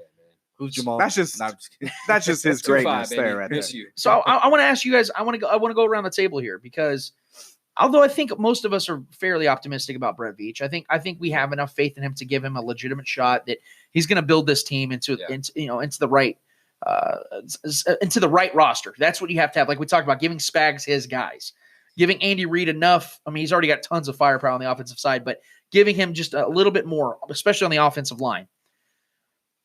Where do you guys want to see Veach attack the most? Because we know he's going to be aggressive. Mm-hmm. Where do you want to see him attack the most in the draft in particular, in this particular draft, Eddie? I would say either cornerback or linebacker. That's either or. I think cornerback would be more of a priority because, I mean, we don't have that much talent out there. And I think cornerback, it just has to be that one move. That's my opinion. For me, it's hard to judge right now because we don't know what free agent moves we're going to do. If Dee Ford's gone, we absolutely have to get an edge rusher. Because if Dee Ford's gone, we have Speaks, and that is it pretty much. Who else do we have unless Dee Ford gets traded and we pick someone else, get a player in that trade, or who knows what the hell is going to happen. But we absolutely have to go edge rusher if Dee Ford's gone. But if Dee Ford's not gone, we definitely got to get an elite corner or a top-rated corner, top-rated as we can get as far as, in the draft. But, definitely corner, and I think maybe another safety. It's just depending on if Eric Berry's going to be here or not. If we get Landon, we still need another safety, especially if Armani Watts goes down again. Who knows? Or if he's god-awful when he comes back, who knows? So, definitely, secondary for sure. And that speaks to it right there. Yeah. So many what ifs. So tell me who we're cutting and who we're trading. Man. Yeah, absolutely. And then we know who we need in the draft. Unfortunately, Barry, they'll know what they're doing, but we won't know till probably post June 1. Probably not for sure, at least. So that's the unfortunate thing there. But if you come into the season with Breland Speaks as your top pass rusher, that's a big problem. It's not going to happen. I don't think so. There. But cornerback is obviously, to me, the number one need right now. You're going to need a box safety, whether that's Landon Collins or whoever. But I think Jordan Lucas can actually play that deep safety pretty well. Yeah. I think he proved it last year. They just, for whatever reason, when they brought Eric Berry back, or he decided to come back, whichever, they put him as the deep safety and said, Jordan Lucas, you sit down. So I think cornerback 1 and then that box safety 2. Okay. Well, I'm going to go off of, because I like where you guys are going with this, with the defensive back side of things, because obviously they got to get better. Steve Nelson won't be back. Yeah. He's already burned his bridge with the fan base on Twitter and places like that. And it's really unfortunate to see, especially when he got burned so many times. But the Chiefs obviously have to get it to where Kendall Fuller can go back to the slot, because that's where he's destined to be. He's incredible in the slot. He's horrible on the outside, or at least he's just not as good. Yeah. So they're going to have to address that. But that's why it's not a number 1. Yeah, clearly. And that's why I propose that the Chiefs try to trade for Patrick Peterson from the Cardinals, because he's a 28-year-old elite cornerback with $23.5 million left on his deal for 2 more years. Who plays for a dumpster fire. For a dumpster fire that's going to try to build themselves back up with a quarterback they're going to draft. Right, I've been saying it. Oh, yeah, they're going to take Kyler Murray, and they're going to trade Josh Rosen. Where to, I don't know. But if I'm going off my assumptions here, and I'm trying to put myself in Brett Veach's mind here. And if I am Brett Veach, I accumulate as many draft picks as possible to be aggressive in the draft and simultaneously in free agency by trading for a veteran like Patrick Peterson. So what I'm doing is I'm trading. Let's say we can get a first and a fourth for Dee Ford, like I proposed. Mm-hmm. You then have 2 first-round picks, 2 second-round picks, 2 fourth-round picks. Mm-hmm. You have a great opportunity to make some noise with that. Wow. Yeah. You have 6 picks in the first 4 rounds. That's amazing. So the Chiefs, what they can do is say, okay, we're going to trade one of our first-round picks, move up in the first round, and a future pick, move up. Mm-hmm. You go and get your guy. And whether that's cornerback or pass rusher, I think it needs to be pass rusher, because of the fact you're letting go of your 2 pass rushers. You're giving Spagnuolo his guy, his pass rusher. And then what you can do is you could take one of those other first-round picks or the 2 second-round picks, finagle it to where you can get the Cardinals to agree to a trade with Patrick Peterson. And what you do is you solidify the guy that travels. He's going to be traveling with the number 1 receiver every single week. Yeah. Then you could take one of those mid-round picks and take a cornerback, the best cornerback available. So you have yourself a good cornerback coming into this from the draft, has no pressure on him. Mm-hmm. No pressure whatsoever. Play free. Just play you have free. You have Patrick Peterson as your guy for the next 2 years. Shutting down one side of the field. Right. Exactly. Right. He's going to shut down the number 1 receiver. You then have Kendall Fuller in the slot. You've taken care of essentially the 2 biggest needs in the defensive back situation that the Chiefs have. Now, obviously, you're going to have to address safety, but that's the other assumption. They're going to go and they're going to sign Landon Collins or Adrian Amos. There you go. Right. So you have your cornerback that's going to be on the other side guarding wide receiver 2 or 3. He can work himself into the system that way. And you just got yourself a stud pass rusher. So that's the way, if I'm Brett Veach, that's how I handle this. Because for me, that's the most aggressive way of doing it. You have to be. That's super aggressive. Yeah. Imagine if the Chiefs trade valuable assets to go get Patrick Peterson, go and get a pass rusher after letting go of 2 of them. Well, and 2, think about the scheme. Bob Sutton was known to never move his corners. You're stuck on that side regardless if they're putting their number 1 receiver on our worst corner and they keep attacking it over and over again. He was too stubborn not to move our guys around or double them up. We had guys. That's why we had guys constantly getting it. Spags is going to change things up. He's going to move. If we get Patrick Peterson, he's going to move him around, stick him with that guy. You know, that's something we haven't seen for years because Sutton's too damn stubborn to move his guys around. He gets uncomfortable with it. And what have we talked about? We talked about the scheme is the biggest reason why the Chiefs were hurting on the defensive side. Oh, absolutely. It was so glaring, dude. You don't need – it's great to have, but you don't need elite pass rushers to have an effective pass rush. Right. If you have a great scheme – look at the freaking Patriots, for Christ's sake. You can't name me 4 guys on that defense. Now, Flowers is a beast. Flowers, but he's not going to be there next year. And then when you have a Chris Jones, how much easier does it make the edge rushers to get there? Because Chris Jones is just bull rushing that middle and it collapses the pocket. Yeah, that's what was the centerpiece for Dee Ford. Oh, no question. He's not good at cutting and getting into the pocket. He's good at beating you around. Yeah, and he's undersized. And that's why, because Chris Jones is so valuable, he shuts the pocket down. He collapses it from the middle. And that's how Dee Ford was getting on the edge every time. The change in scheme is what I am so excited about. Yeah. Even if look, it's a breath of fresh. I want to be aggressive. Yeah, I went on Facebook Live when it happened. Change. I went on Facebook Live when it happened on the Spoken, and I talked about how I didn't have a ton of faith. I broke it all down. Mm-hmm. You can watch that video again. I broke it all down as to why I have concerns about Spagnuolo, but I'm willing to be proven wrong. And how we can be proven wrong is you give him the adequate assets for him to be able to do it in his best, most effective way. Right. That is how you do it. So let him get his guys early in the draft. You go and trade for a veteran to take care of the back end of the defense. You go and sign Landon Collins or Adrian Amos. That way you don't have to worry about drafting guys like that, hoping that they can make sure that the biggest problem this Chiefs defense had last year won't continue. Because they were so conservative on defense last year that it actually broke. It didn't even matter if they were getting to the quarterback or not because we could not stop the middle of the field. Right. If you get veterans back there to help put a little bit more pressure on the quarterback, the pass rush is already going to be there with Chris Jones, with other guys that they can draft, young, motivated players on the cheap that they can utilize to get to the quarterback. I'm more concerned about stopping passers than making sure that you're always getting these sacks because sacks are great. Yeah. You know, getting to the quarterback is amazing. You have to get to the quarterback. But what did that do for the Chiefs when it came down to it? They could not get to Tom Brady. Right. It didn't matter. They even though we let out, essentially. Yeah, he was within a second and a half, the ball was out. So if you don't have the defensive backs to back your guys that are getting to the quarterback, it does not matter because teams will adjust. And if the Chiefs are trying to win Super Bowls, you're going to have to learn from your mistakes. Well, and the best part about this whole going into this next year for this defense and for all the new faces that we're probably going to see and Spags himself, the bar has been set at an all-time low.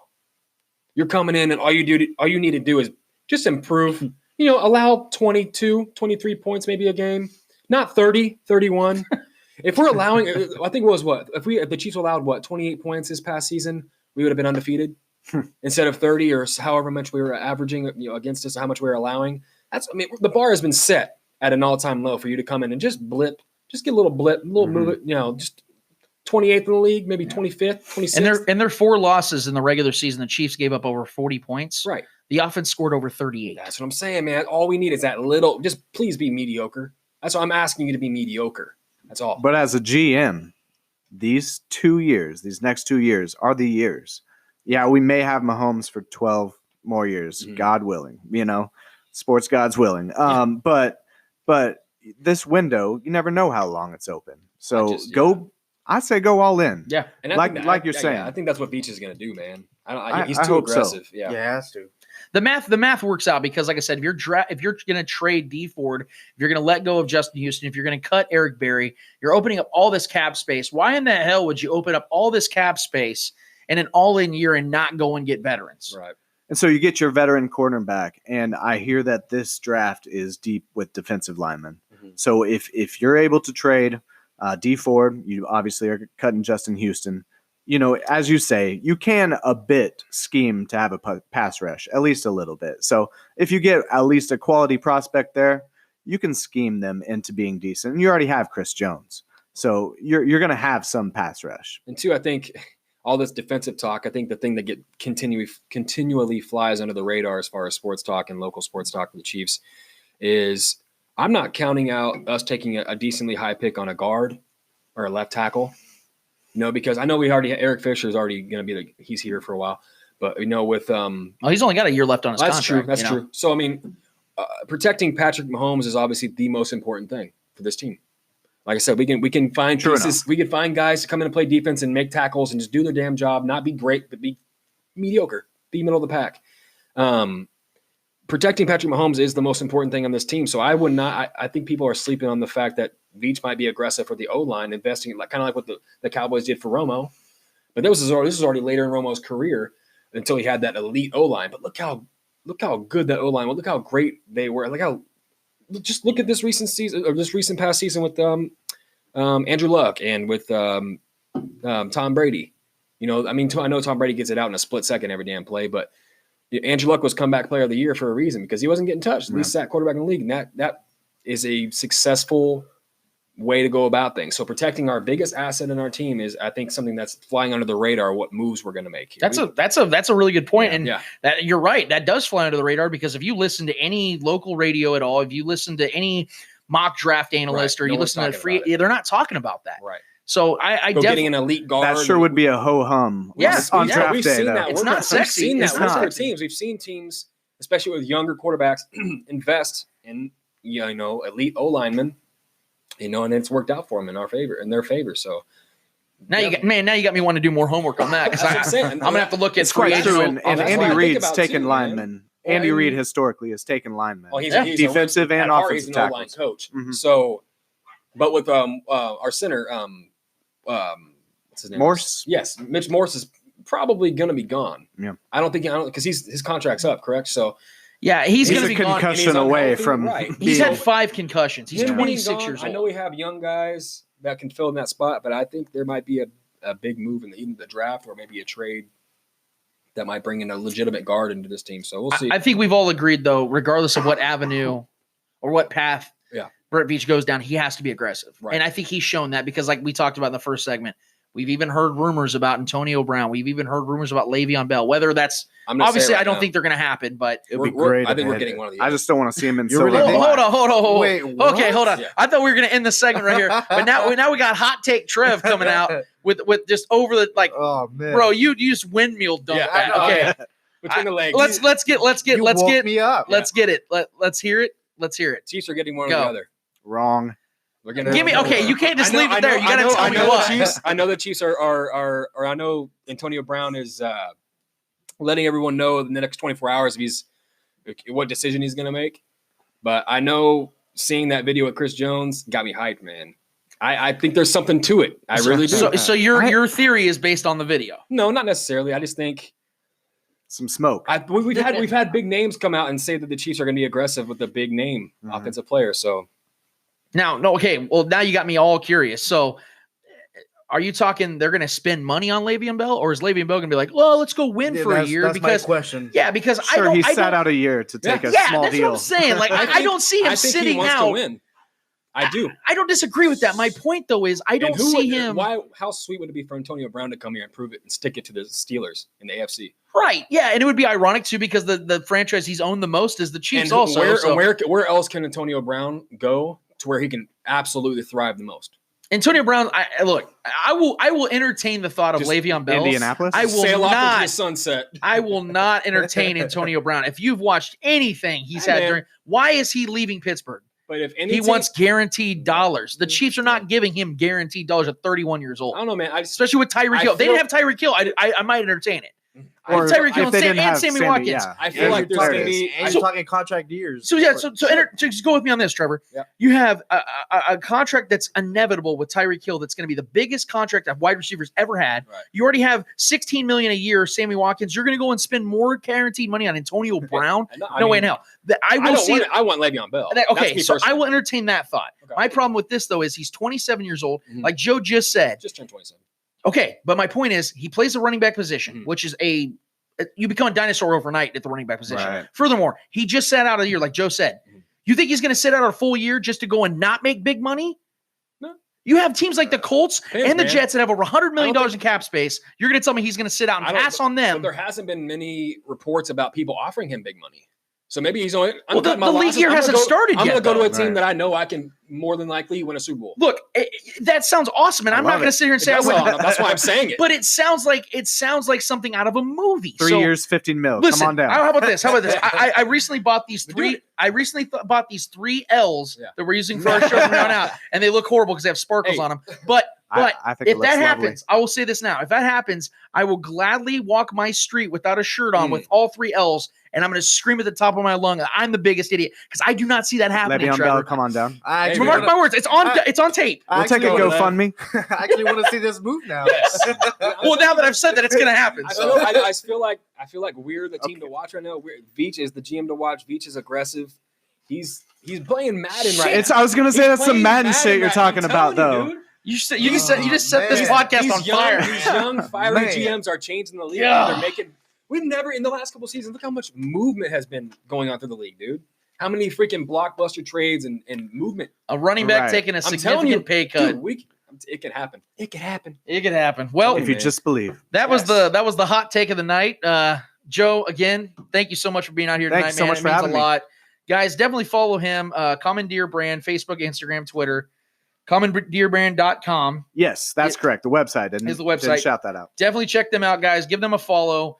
Like I said, Joe's a good friend of mine, and they have the apparel that you're looking for, guys. It's counterculture. I said that right this time. You got it. I got it. Counterculture. And like I said, guys, give them a follow.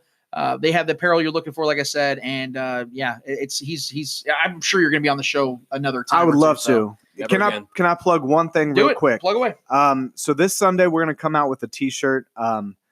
Casey Pet Project is a big, near and dear to our hearts. We're going to do a fundraiser for them. It's actually going to have a Royals theming to it.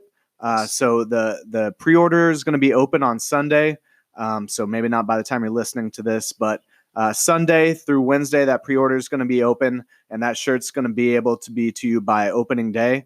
And the profits are going to be going to Casey Pet Project. So Nice, helping find a forever home for those kitties and doggos out there. That's So, awesome, man. Awesome. That is so cool, dude. So yeah, guys, like I said, you heard it right there. Now you have a cause attached to it. 'Cause I know everybody out there loves animals. Are you better? Or you're a sociopath. So, like I said, hit up Joe, guys. You have any questions? Definitely, I'm sure you'll message them back. And so like Depends I said, on what it is. Yeah, if you're asking him for money, he'll give it to you, but he yeah. won't message back. Only He'll you, just, Lance. what's your cash app? So we're gonna get we're gonna talk a little bit basketball, NBA, in particular, the guy that the Spoken loves to bash on.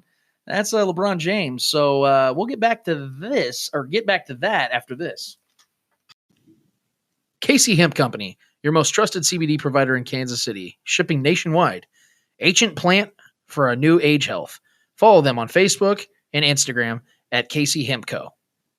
Back at it here, the Spoken Podcast. I'm your host, Lance Twidwell, with Eddie Ortiz, Yo. Trevor Twidwell, Yep. and Joe Bryant's is still hanging out with us. I'm here. I don't know why. The leg. Yeah, wow. Like The chain to the chair. He thing. told me on the break that he's going to duck out of this conversation, but I totally get it because I'm probably just going I'm just scared. to. Me and Trev and I. I'm just gonna let you talk. You know, That sounds do the good. talking. That sounds good. I will say though that during the break we did look up, and it sounds like, and by the time this gets published, we might already have the news, but it sounds like Antonio Brown is going to go to the Raiders. Now, I did say this. I said it a couple times on Twitter. I talked to Eddie. I thought that was the team that made the most sense as far as the money was concerned, and the team that would be dumb enough to trade valuable assets, even though they know that they're not going to get top, quality production out of him because of their quarterback position and their team in general. So that more than likely will happen. There is also rumors about Le'Veon Bell going to the Eagles, so Trevor's probably not going to get his bet with me. Lies. We'll see. But I mean, it's only rumors, you know. Did they trade Amari Cooper essentially Oh. for Antonio Brown? Though that's a decent upgrade. They're going up about a decade in age. So yeah, can I just say I'm so glad that the Raiders signed John Gruden to a 10-year, $100 million deal. it's a gift that keeps on giving. Yeah, they can't get rid of him. It's shitty because I miss him on Monday Night Football because he was he's so fun. good. I tell Here's the guy. God damn it, I tell you. I loved him on that. Yeah, this guy right here. I just Z-Fly Banana, Whatever the fuck he said. I loved him on there. this guy, I tell you, God damn it. I loved him. He was so good, but he's not a good coach, and it's been proven time and time again. We're not going to talk about football right now. Instead, we're going to talk about something that no matter how I try to present it, it is always it loads the comment loads of comments up, man. I mean, I'm talking, I could post about anything else and we're getting, 20 comments here and there. I say the name LeBron James and we got hundreds of comments. Take a drink at home. It's bad. So yeah, sip up. If you're listening to this and you're drinking, chug that thing real quick and we're going to get right to it because this is something that's near and dear to me and Trev's heart because we're big NBA fans. We follow the game just as closely as I do NFL. I know Trevor does the same. And LeBron James is obviously the biggest name in pretty much sports, in American sports, and rightfully so. But I'm going to preface this real quick because this is going to be a fact-stacked conversation because that's the only thing I want to go off of. Yes. A lot of people have their opinions. It's blanket statements a lot of times that people go off of, and it's easy to do that. But a lot of times when we have discussions like this, I want to give the people something that maybe they didn't know already, and hopefully it'll change their mind if they feel a certain way. This season with the Lakers, let's just call it for what it is. It's been a complete failure. It's a lost season. Awful. It's been a bad season. Yeah. I didn't know how I was going to feel about it. Once I heard on July 2nd or July 1st when Adrian Wojnarowski had broke the news that LeBron James was signing a four-year deal with the Lakers, I felt excited about it, but also very scared for a multitude of reasons. First, I didn't think they were going to be able to build him a team immediately. I felt like Paul George could have went there. I even lost a bet to you, Eddie, for that. Yes, he did. I thought they were going to add some players, but they didn't at first. You can make your theories as to why that happened. Kawhi Leonard didn't want to go there. Well, supposedly Paul George's agent and the front office of the Lakers stopped communicating. Yes. And the Pacers originally, from the year before, he was going to go to the Cavaliers, and they stopped that as well. So there was a lot of things going on. But regardless, I didn't know how to feel about the season. I felt like I had enough faith in LeBron that he was going to take this team to the next level. And that's the pace they were going. Yeah, fourth in the West. Yes, but before his injury, the Lakers were 20-14. They were on pace to be 48-34. The best record that would have been the best record the Lakers had in 8 years. So obviously they were going to have a really good season, regardless of having another superstar on the roster. Now we do know how this all played out. You had a bunch of makeshift guys, a bunch of one-year deals with a bunch of young players, unproven guys, no shooters. Right. Lonzo Ball with his injury history, Brandon Ingram being an unproven player, Kyle Kuzma being an unproven player, Lance Stevenson playing guitar half the time. They've played well, but yeah. Rajon Rondo, good player, but he's not an individual scorer by any means. And so it was a makeshift team. And it despite that, they were on pace to almost win 50 games, and they were clearly going to make the playoffs in the West. Unfortunately, LeBron James gets injured, and everything just goes to shit from there. Now I'm saying the Royals. Holy, this is ridiculous. Breaking. LeBron joins the Royals. Cut. We need to start over. Retake. The Lakers were on pace. Like I said, he had them going, and as soon as he got hurt, they go 6-12. Yeah. They got out of playoff contention completely. He comes back, and it's just not the same. No. Now, he was putting up his numbers. He was averaging a triple-double for the first, 11 games coming back. But it just wasn't the same. The team was broken because of all the rumors about Anthony Davis coming, and they were going to trade 8 players to get him, and the players were pissed off about that, regardless of the situation. The morale of the team went out the window. The morale was over, yes. Especially for young, unmolded minds. Right. And so that was the problem. And so, again, this was going to be the best record they had in 8 years. Kobe played in 5 of those seasons. And the reason I even bring up Kobe's name is this. It's hard to avoid. Yeah. Unfortunately, this is what Lakers fans decided to do. They decided to make a narrative about Kobe Bryant and how they wish that they could have him over LeBron James as it currently stands. So that really upset me because I felt like that was completely unfair to LeBron James and the entire situation. I think it was even unfair to Kobe Bryant. And this is why. And I'm going to get to my notes in a second. I'm sorry here. LeBron James, obviously after he got hurt, the team he led the team in points, rebounds, assists, steals, and win shares. Offensive win shares, defensive win shares, PER, offensive plus minus. The closest to him was 5.9. I'm sorry, his numbers were 5.9. Caldwell Pope was the closest in 0.0 in plus minus. Out of all the starters, LeBron James is plus 60, plus minus for the Lakers right now. Everyone else is in the negative. Right. So just think about that. And so the Kobe Bryant, yes, and thank you. And the Kobe Bryant thing, everyone wants to talk about all the glory days that they had with Kobe Bryant, the 5 championships and all these playoff successes they had. Well, I decided to do a little homework, and I looked at the last 5 seasons that Kobe Bryant had as a Laker. 2011 to 2012, they went 41-25. He had Gasol, Metta World Peace, Andrew Bynum. Kobe Bryant only led the team in points. 2012-2013, they went 45-37, another good season, but he had Dwight Howard in his prime. Right. You had Pau Gasol still in his prime. You had Metta World Peace and Steve Nash. Dwight Howard was averaging 17 points, 12 rebounds. Pau Gasol was averaging 13 and 10, and Nash was averaging 13 and 7. Well, that was one of Kobe Bryant's actually best seasons as an individual player. He was averaging 27, 6 and 6 on 46% shooting and 32% from three. Yep. And he actually led the team in points, win shares, VORP, which is value over replacement player, and PER. Right. So you got to give Kobe a lot of pressure, a lot of precedent on that one. Well, he was able to focus on his sole priority, scoring the ball. That's literally all he had to focus on. Key point, though, they did not win a championship that year. Right. And everyone's talking about championships, and that's why they wanted Kobe Bryant back. Then you have 2013, 2014. They went 27 and 55 that season. Kobe Bryant only played 6 games. He got dramatically hurt that season. He could not play for the rest of the season. He only averaged 14 points when he played. So that was a lost season. And then in 2014, 2015, Kobe played 35 games, 22, 6 and 6, shot only 37% from the field and 29% from three-pointer. His health was going pretty downhill. It was fast because the next season, this final season with the Lakers. Now I know he had the 60-point game to end his career. That's great. It was fun to watch. It was 50 shots worth of 60 points. Yeah. It was fun to watch because we all knew it was the end. Yeah. They went 17 and 65 that season. They had Larry Nance and Jordan Clarkson, who, by the way, LeBron led to the finals 2 years later. Wasn't Julius Randle there too? Julius Randle was there. Right. Lou Williams was there. Well, I think he's a good player. I think. Lou Williams was a 6th man of the year, 3 times? I mean, you had guys. Right. Kobe led the team with points at 18 points a game. That's insane to think about. He only had 0.4 in win shares that year. Now, a lot of people don't know what win shares are, but it's your value. It's the overall statistical value that you have that contributes to wins. His contributes were less than half a point in win shares. That's absolutely insane, which ranked dead last on the team, by the way. Right. Of a team that won 17 games, Kobe finished last in win shares. Kobe's 5 seasons, those last 5 seasons, he averaged 49 games played, 22, 5 and 5 on 41% shooting, 28% from the three-point land, and 18 PER. 3.4 win shares. His final 3 years in win shares was negative 0.4. Negative 0.2, negative 0.4 again.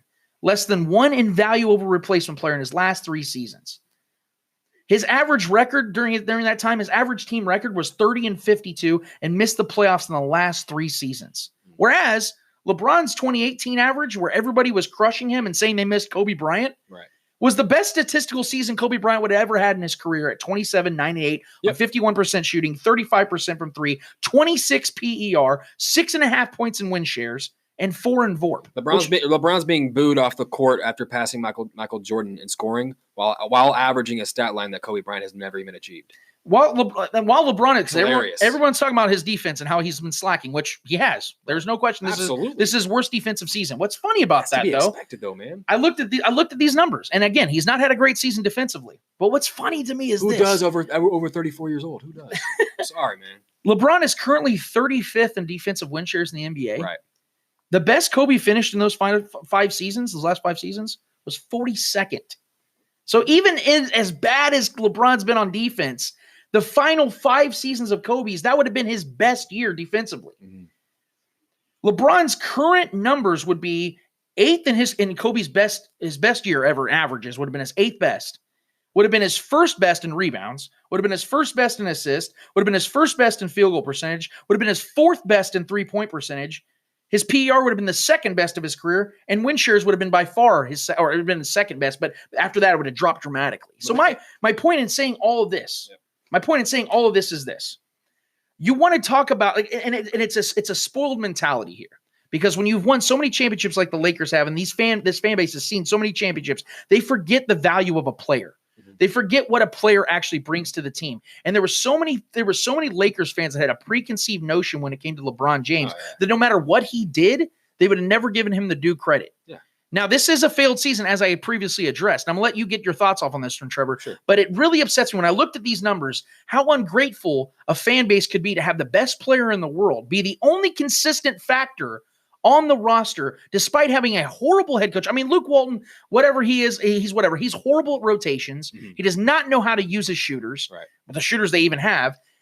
LeBron has been the only consistent piece on this roster, yet we have millionaires that talk sports for a living saying he is the reason why they failed. Right. They're saying he's the reason why they're not doing what they should be doing. Or he's the cancer of the locker room, or the whole leadership issue they want to talk about with these unproven young guys. It's hilarious, man. I don't get it. The numbers speak for themselves. I know we got numerous people in the group talking about they're just stats.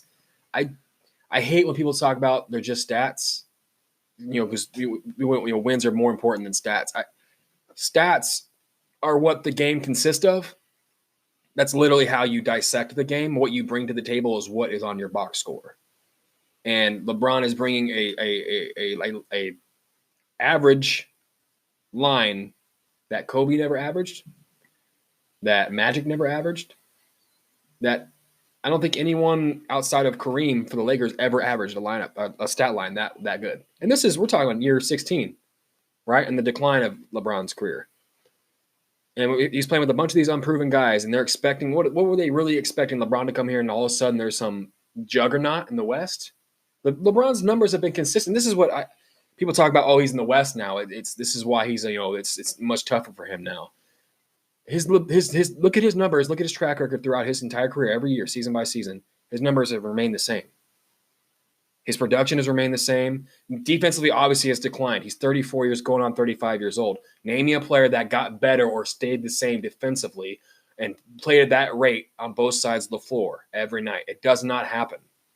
So that's to be expected. He's got to reserve his energy because he is the offense. He has to be the offense. He's the point forward, And then you got a bunch of guys that can't shoot and score consistently. Ingram's been coming around as of late because LeBron's been pushing him and feeding him the rock and letting him be that guy. But besides that, outside of LeBron, I mean, how can you, like you said, spoiled fan base? I know there's fans that actually use their brain and accept LeBron for what it is and accept the growth that's going to have to take place here and accept that you're going to have to get some other stars to help because no one else wins without multiple stars, multiple legitimate players or Hall of Famers or MVPs. Look at all these. Look at all the teams that are successful in the West. You got Denver with an absolute stud in Jokic, who's a freaking absolute stud. Center that can pass, shoot, everything. And he's surrounded by legitimate pieces. And then you got, obviously, the Warriors, loaded. Picked up DeMarcus Cousins in the offseason. Unstoppable. You got the Rockets with two legitimate players, Harden and Chris Paul. And Paul George and Harden, or in Westbrook. So, I mean, you got these teams in the West that are loaded, and then you got LeBron who's expected just to go in here and lead all these guys, this young locker room with chemistry issues. So that's my biggest issue is what the expectations were. People were expecting LeBron just to come here with, and the fact that he got hurt was the biggest thing for me. And then Lonzo going down is a bigger issue too that a lot of people don't address. He was taking care of a lot of the perimeter defense that LeBron wasn't able to take care of because LeBron has to really play the big spot. He's playing more power forward and center most of the time. Right. So yeah, that's one of my biggest issues is just the fact that the people are claiming he's a cancer and he's a coach killer. It's just like that whole thing is just hilarious to me because he's had nothing but mediocre coaches and excuse him for wanting to win. Him wanting or supposedly the report that his camp wanted Luke Walton gone. So what? Get a better coach. Yeah. You're the Lakers, man. Tell me you can't go get a better coach than Luke Walton? Yeah. What has Luke Walton proved? Right. What has he proven? Nothing. And it's scary almost to think that like it's almost a thought where you'd almost rather have a team without him than with him. Right. Like imagine this roster without him for an entire season. They went 6-12 without him. Pace that out. Right. You're winning 22 games ish. You know what I mean? And I had a little segment on. There was a little back and forth on the spoken one of this feeds. I can't remember, and I broke it down. People were like, "Oh well, if we had KD or we replaced LeBron with KD or we wanted Paul George," and I broke it down literally the numbers. Because that's the production you're getting, expecting the average night in, night out is what you're getting. And I broke it down. LeBron has literally the edge. Only thing he's lower on than Paul George is points per game by 1 point, right? So literally he beats everything but Paul George in points per game. He beats KD in rebounds, assists, shooting percentage, defensive win shares, VORP, everything. Yeah.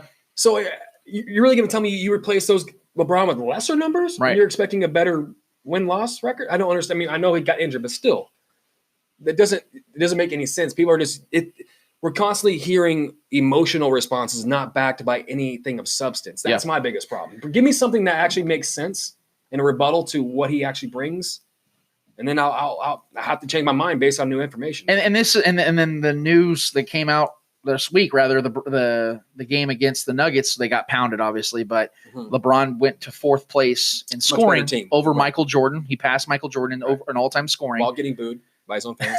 Yeah, it's amazing. Well, the most amazing part about it isn't just that he's more of a pass-friendly player.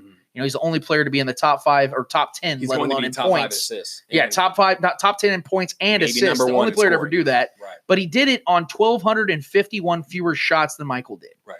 That's the most impressive part for me over that. 3 pointers, Lance. Yeah, everybody talks about he played more games.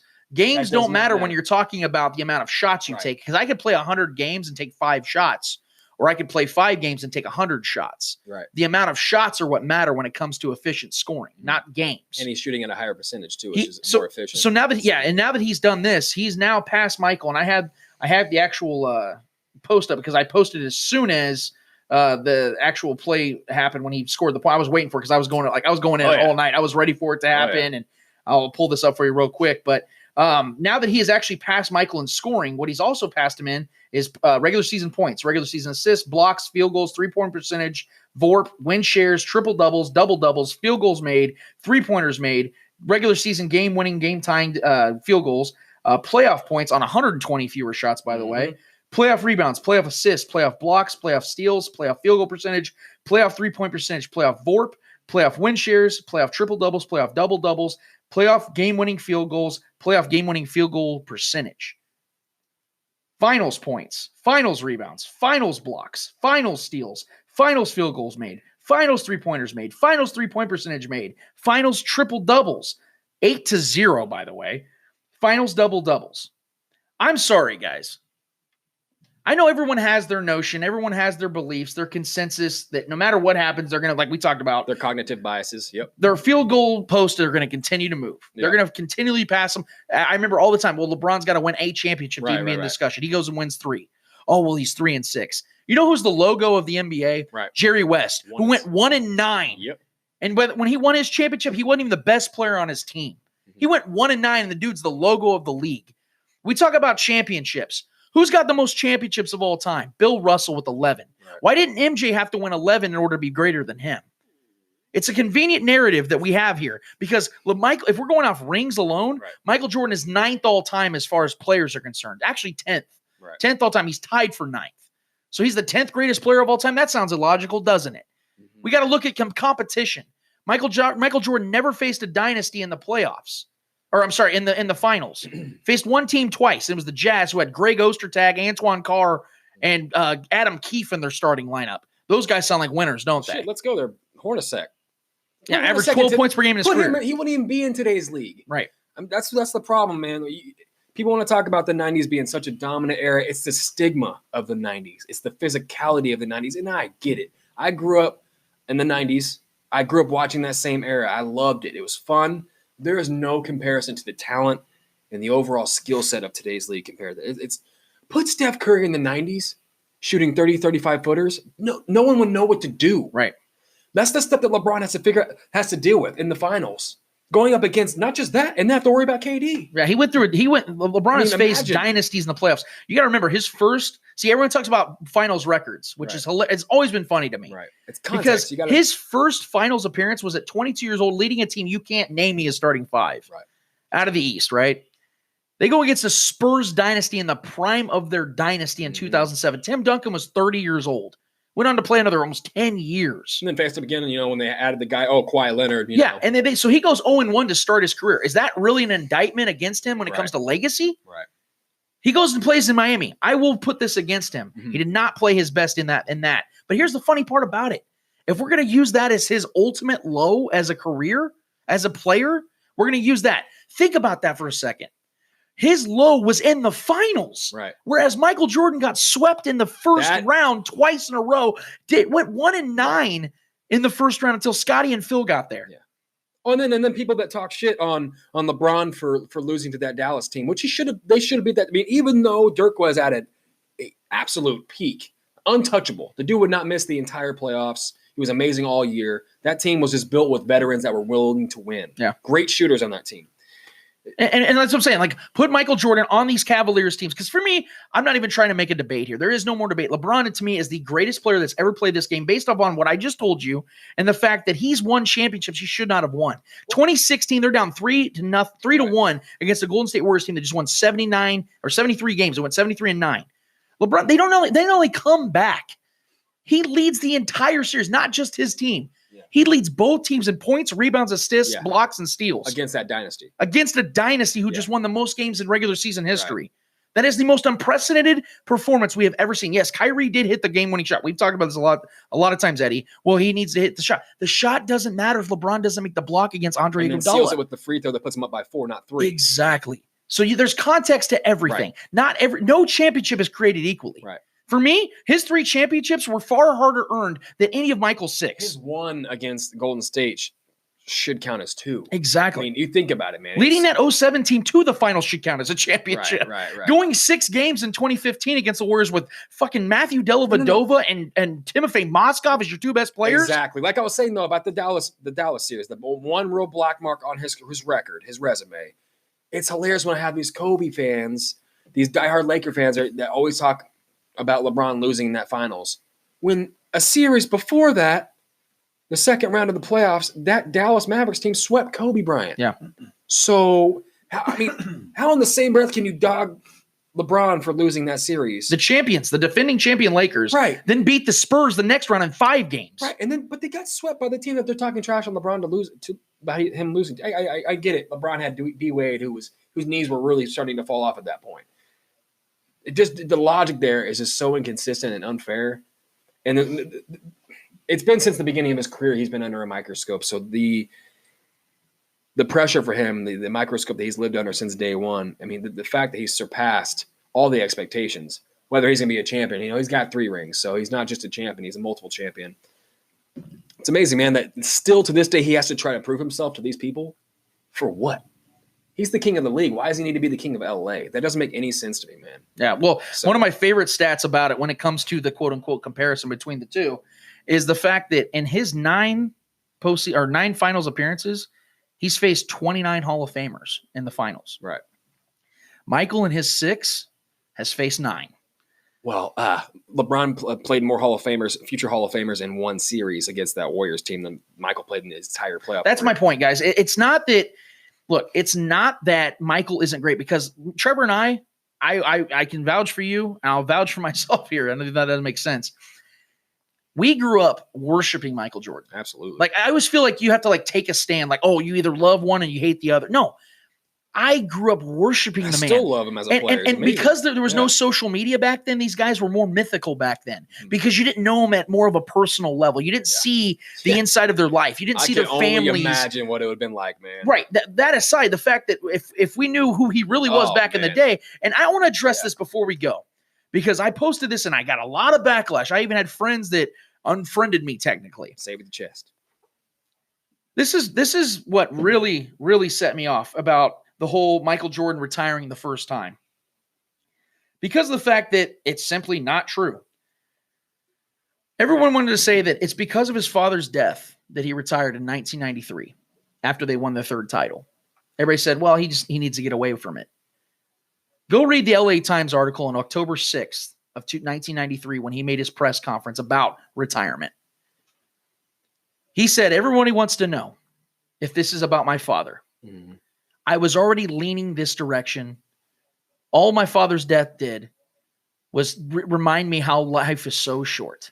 Right. So anybody that wants to tell me that Michael Jordan left and quit the game because that's what he did. He said he was tired of the game. He wanted to get away from it. Anybody wants to tell me that he decided to do that because of his father's death, it's wrong. Do I want to be sensitive to the fact? Because me imagining losing my father would be, I don't even want to think about it. Right. And I would probably want to give up on a lot of things too. Right. But we have to contextualize everything.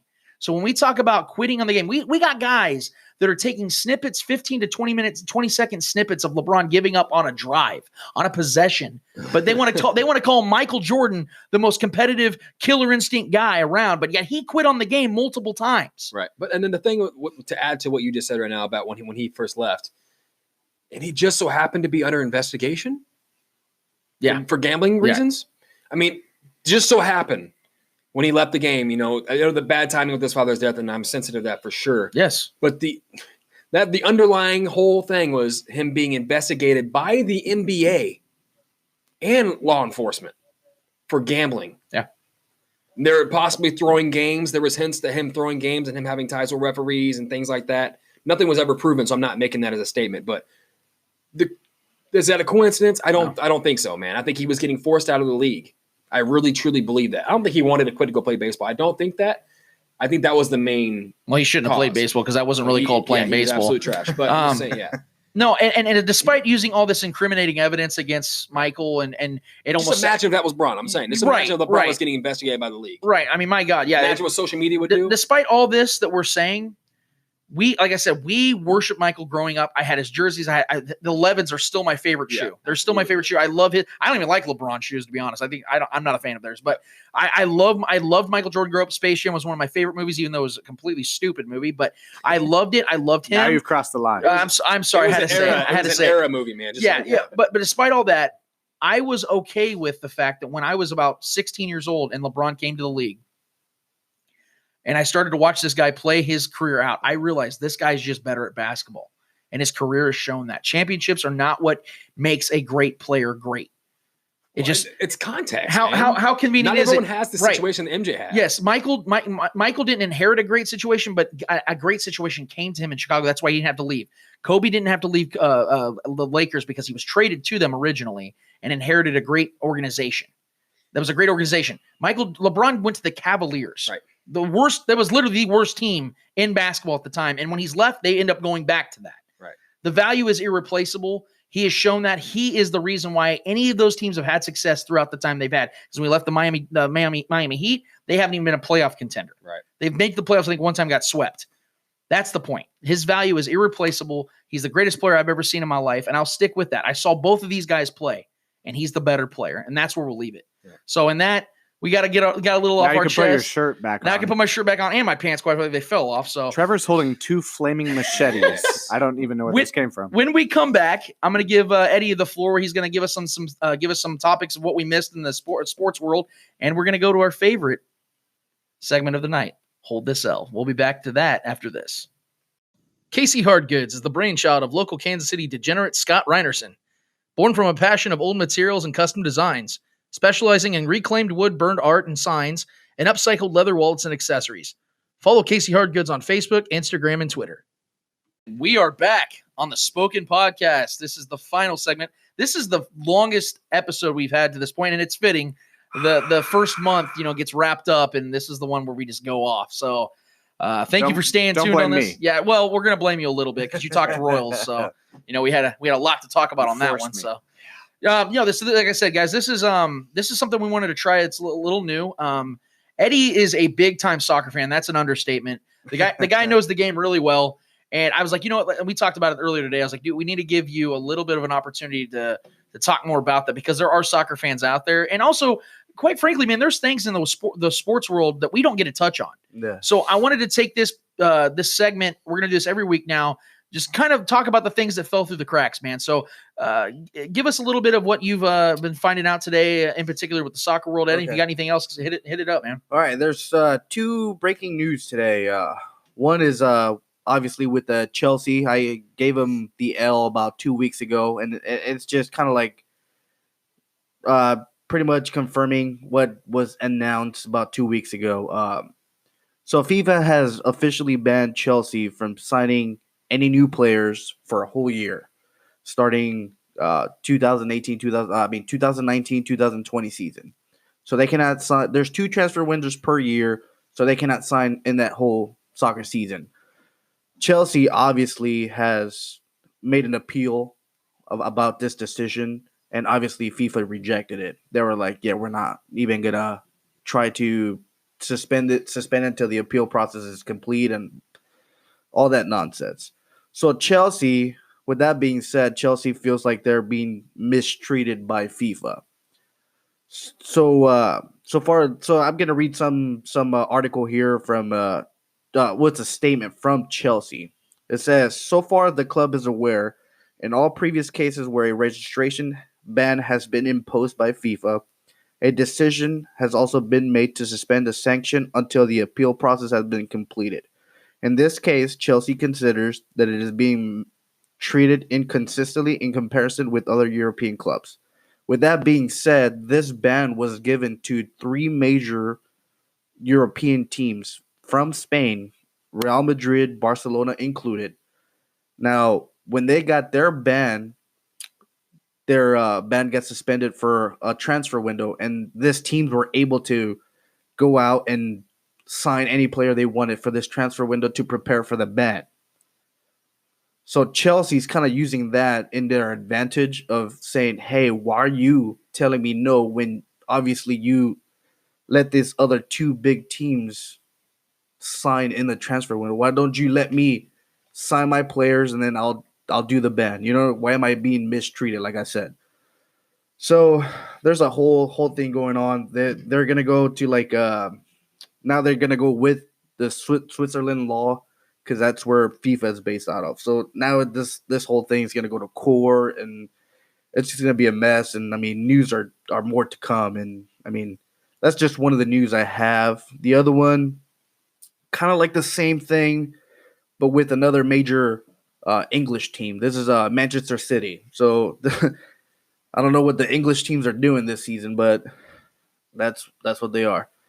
So with Manchester City, they are being investigated by the Premier League and the UEFA. UEFA is the governing body of the European football. That's like the European Football Association, pretty much. So they're being investigated because of financial fair play, which is kind of like they're trying to see where Manchester City got that money to buy these expensive players that are costing over 100 million euros just to sign. Wow.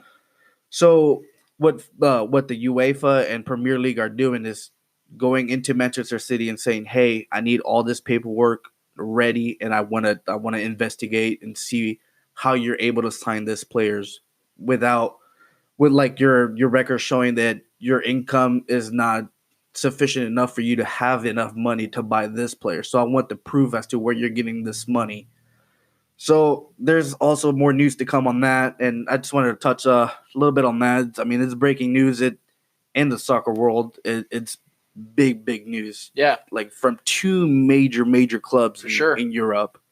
So that's just a little sneak peek of what's to come on those 2 subjects. Yeah, we can't pretend like soccer isn't the biggest sport in the world. It absolutely is. Yeah. So I feel like any kind of news like this is something that should be at least, addressed, pushed up. And so that's why I really wanted to get your thoughts on that and you giving us that. So that's Eddie filling in the cracks for us. Cause like I said, most times Americans aren't aware of these types of things. Yeah. It's good to get that information. We still call it soccer. Yes. Yes. It's football, but I guess since we're in America, it's soccer. But it's just not. Yeah. I mean, football here in America, you don't use your feet technically. Less and less. Yeah, so it's like, it's ironic. Yes, that's very true. It should be called like handball or catchball, maybe. Ball on the hands. People that named it were drunk. Okay, not that last one. Dude, we're Americans. We don't do things the right way. Let's be honest here. I mean, we drive on the wrong side of the road. We don't use the metric system. Like we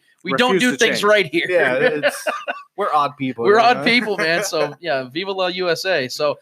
So thank you for that. That's going to be a segment we're going to be doing every week now. Eddie just filling in the cracks for us, letting us know about things that we do not know otherwise. Thank you for that. Let's get to the best segment of the night, the segment we wait for all week long. It is called what, boys? Hold This L. It's time to hold this L. I want you to do me a favor and hold this L. Somebody's got to hold that L. The who? The her. I'm talking like caps lock L L L L L L L LL Cool J stuff. Hold that L. Good God, man. Hold this gigantic, veiny, pulsating L. Man, you are one pathetic loser. You ignorant bastard. That was great. Hold this L. So we're going to get right to it. Eddie, we're going to go right back to you, man. Woo!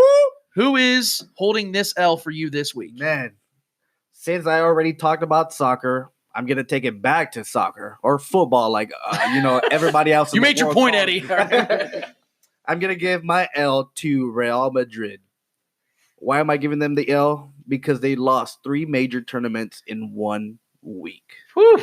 That's Whew. This is like one of the worst things that can happen to any soccer club, especially a name like Real Madrid. You're talking top tier team. Would you say they're like the Yankees of their? Yes. Okay. Yes. Okay. Real Madrid is the most expensive team in sports. Okay. In general, so for them to lose 3 major tournaments in 1 week, it's unheard of. Gotcha. It's for a team like that, anyways. It's just so yeah. Real Madrid.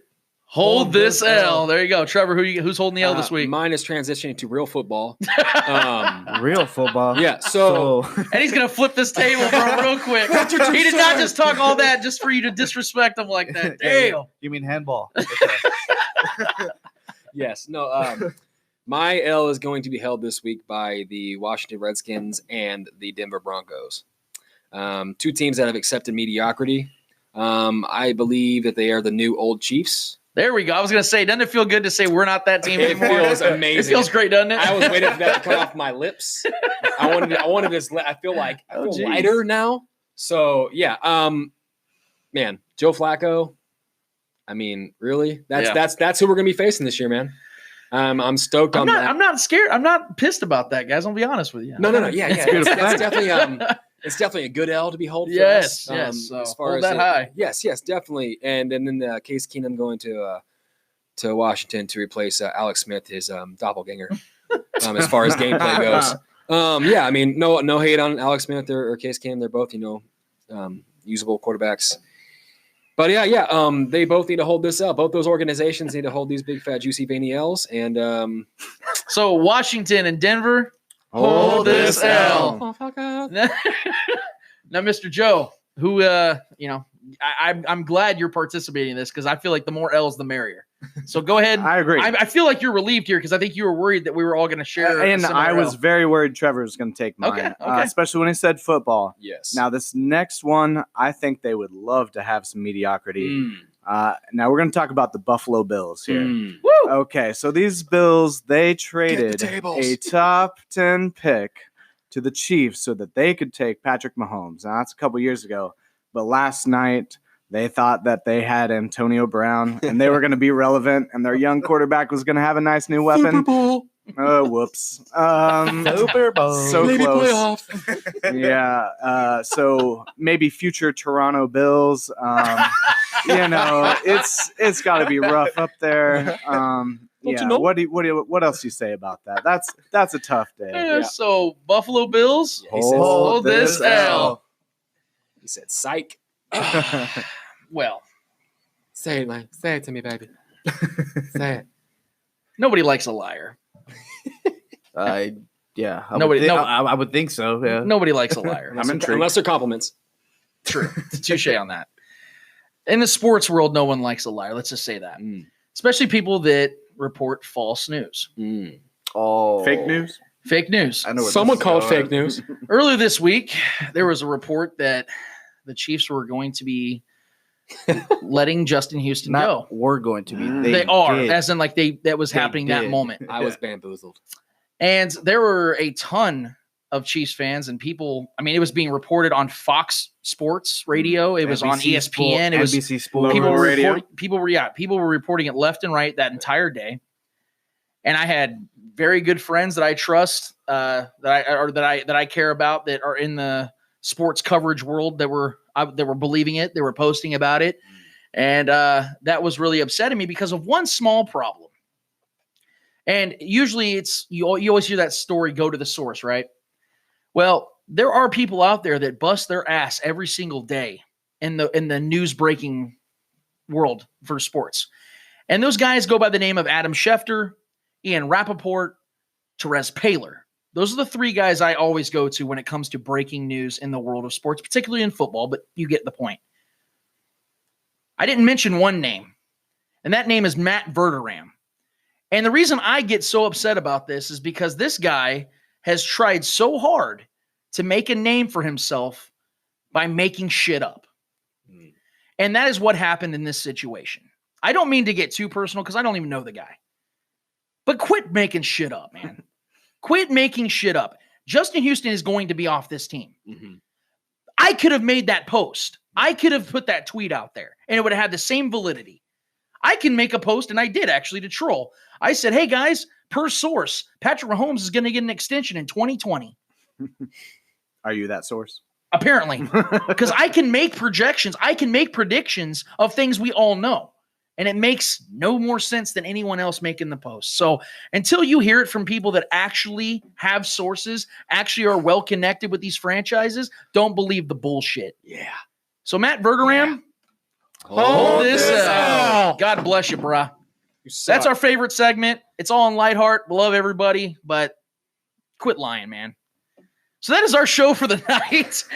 We were 3 very hours later. we're done? L was for liar. Yeah, the daylight savings came and went during this podcast. So good morning. Oh, that's his weekend, right? I know it lasted that long. You know what I mean? So Is that tonight? Or it's tomorrow night? tonight. Is that tomorrow? Is it tonight or tonight? It's tomorrow night, right? Is it tomorrow night? Is it? Let's take Okay. another Isn't 30 it going minutes to- to Regardless, I this has got been a 2 children. long ass It doesn't episode. matter. Wait, So is it going forward or backwards? it's going forward. Spring forward, right? Yeah, forward, fall fall back. backwards. Okay. Yeah. Oh man, come on. It's all conspiracy anyway, just like the Earth. Oh, you know, being America. flat and all, I guess, supposedly, right? Big, guys? big pharma. Hey, this is going back to America. You know, we're Okay, there for the That's a odds separate out there. podcast. We'll talk about that after. We'll make another podcast tonight. We'll go on to another tangent. Okay. Thank you so much for everybody that's listened. It means a lot. To all of our sponsors, one of the brand ambassadors is here tonight, Joe Bryans. Thank you so much, man. Thanks so much Thank for you, having man. me. Thank you. Like I tell everybody else, man, the people we like at least. You can come on whenever you like, dude. Seriously, I mean, Thank you, if you have anything you'd like to participate with the show, bring it on, man. But otherwise, follow him you at guys are Commandeer killing Brand. it here, Yeah, man. thank you, man. I really appreciate it. It's a lot of fun and Fun, man. glad to be here. Glad to get this first month, Great in and Great. I feel like things are really going well, and we look forward to having more guests on. But in the meantime, guys, this is what we're doing. We're here to talk sports, and I'm glad that you're a part of it. Definitely let your friends know about it. You can follow us all on Twitter as well. Eddie, go ahead and give your Twitter account. At Ortiz 816. I'm at Treviathan89. Commandeer Brand. There you go. And I'm at Lance the Spoken. You can also follow our Twitter account, the podcast Twitter account at the Spoken PC. We're on Instagram and Facebook as well. Just the Spoken. Instagram, I think it's the Spoken Podcast. But we do a show every Friday night, so definitely let your friends know about it. And as the season comes closer and closer with the NFL draft and things of that nature, we're going to have some Arrowhead Pride guys on. It's going to be really good, guys. We're really looking forward to the building of what's to come, and we're really excited to get this thing kicked off in the era of one Patrick Mahomes. So really excited about that. But other than that, guys, thank you so much for listening. You have been listening to the Spoken Podcast in the KC Beardco Studios. Until next week, we out of this bitch. See ya. We're going to get out of this bitch. Thank you so much for listening, guys. See ya. You are tuned into the Spoken. I might actually stick around for a little bit.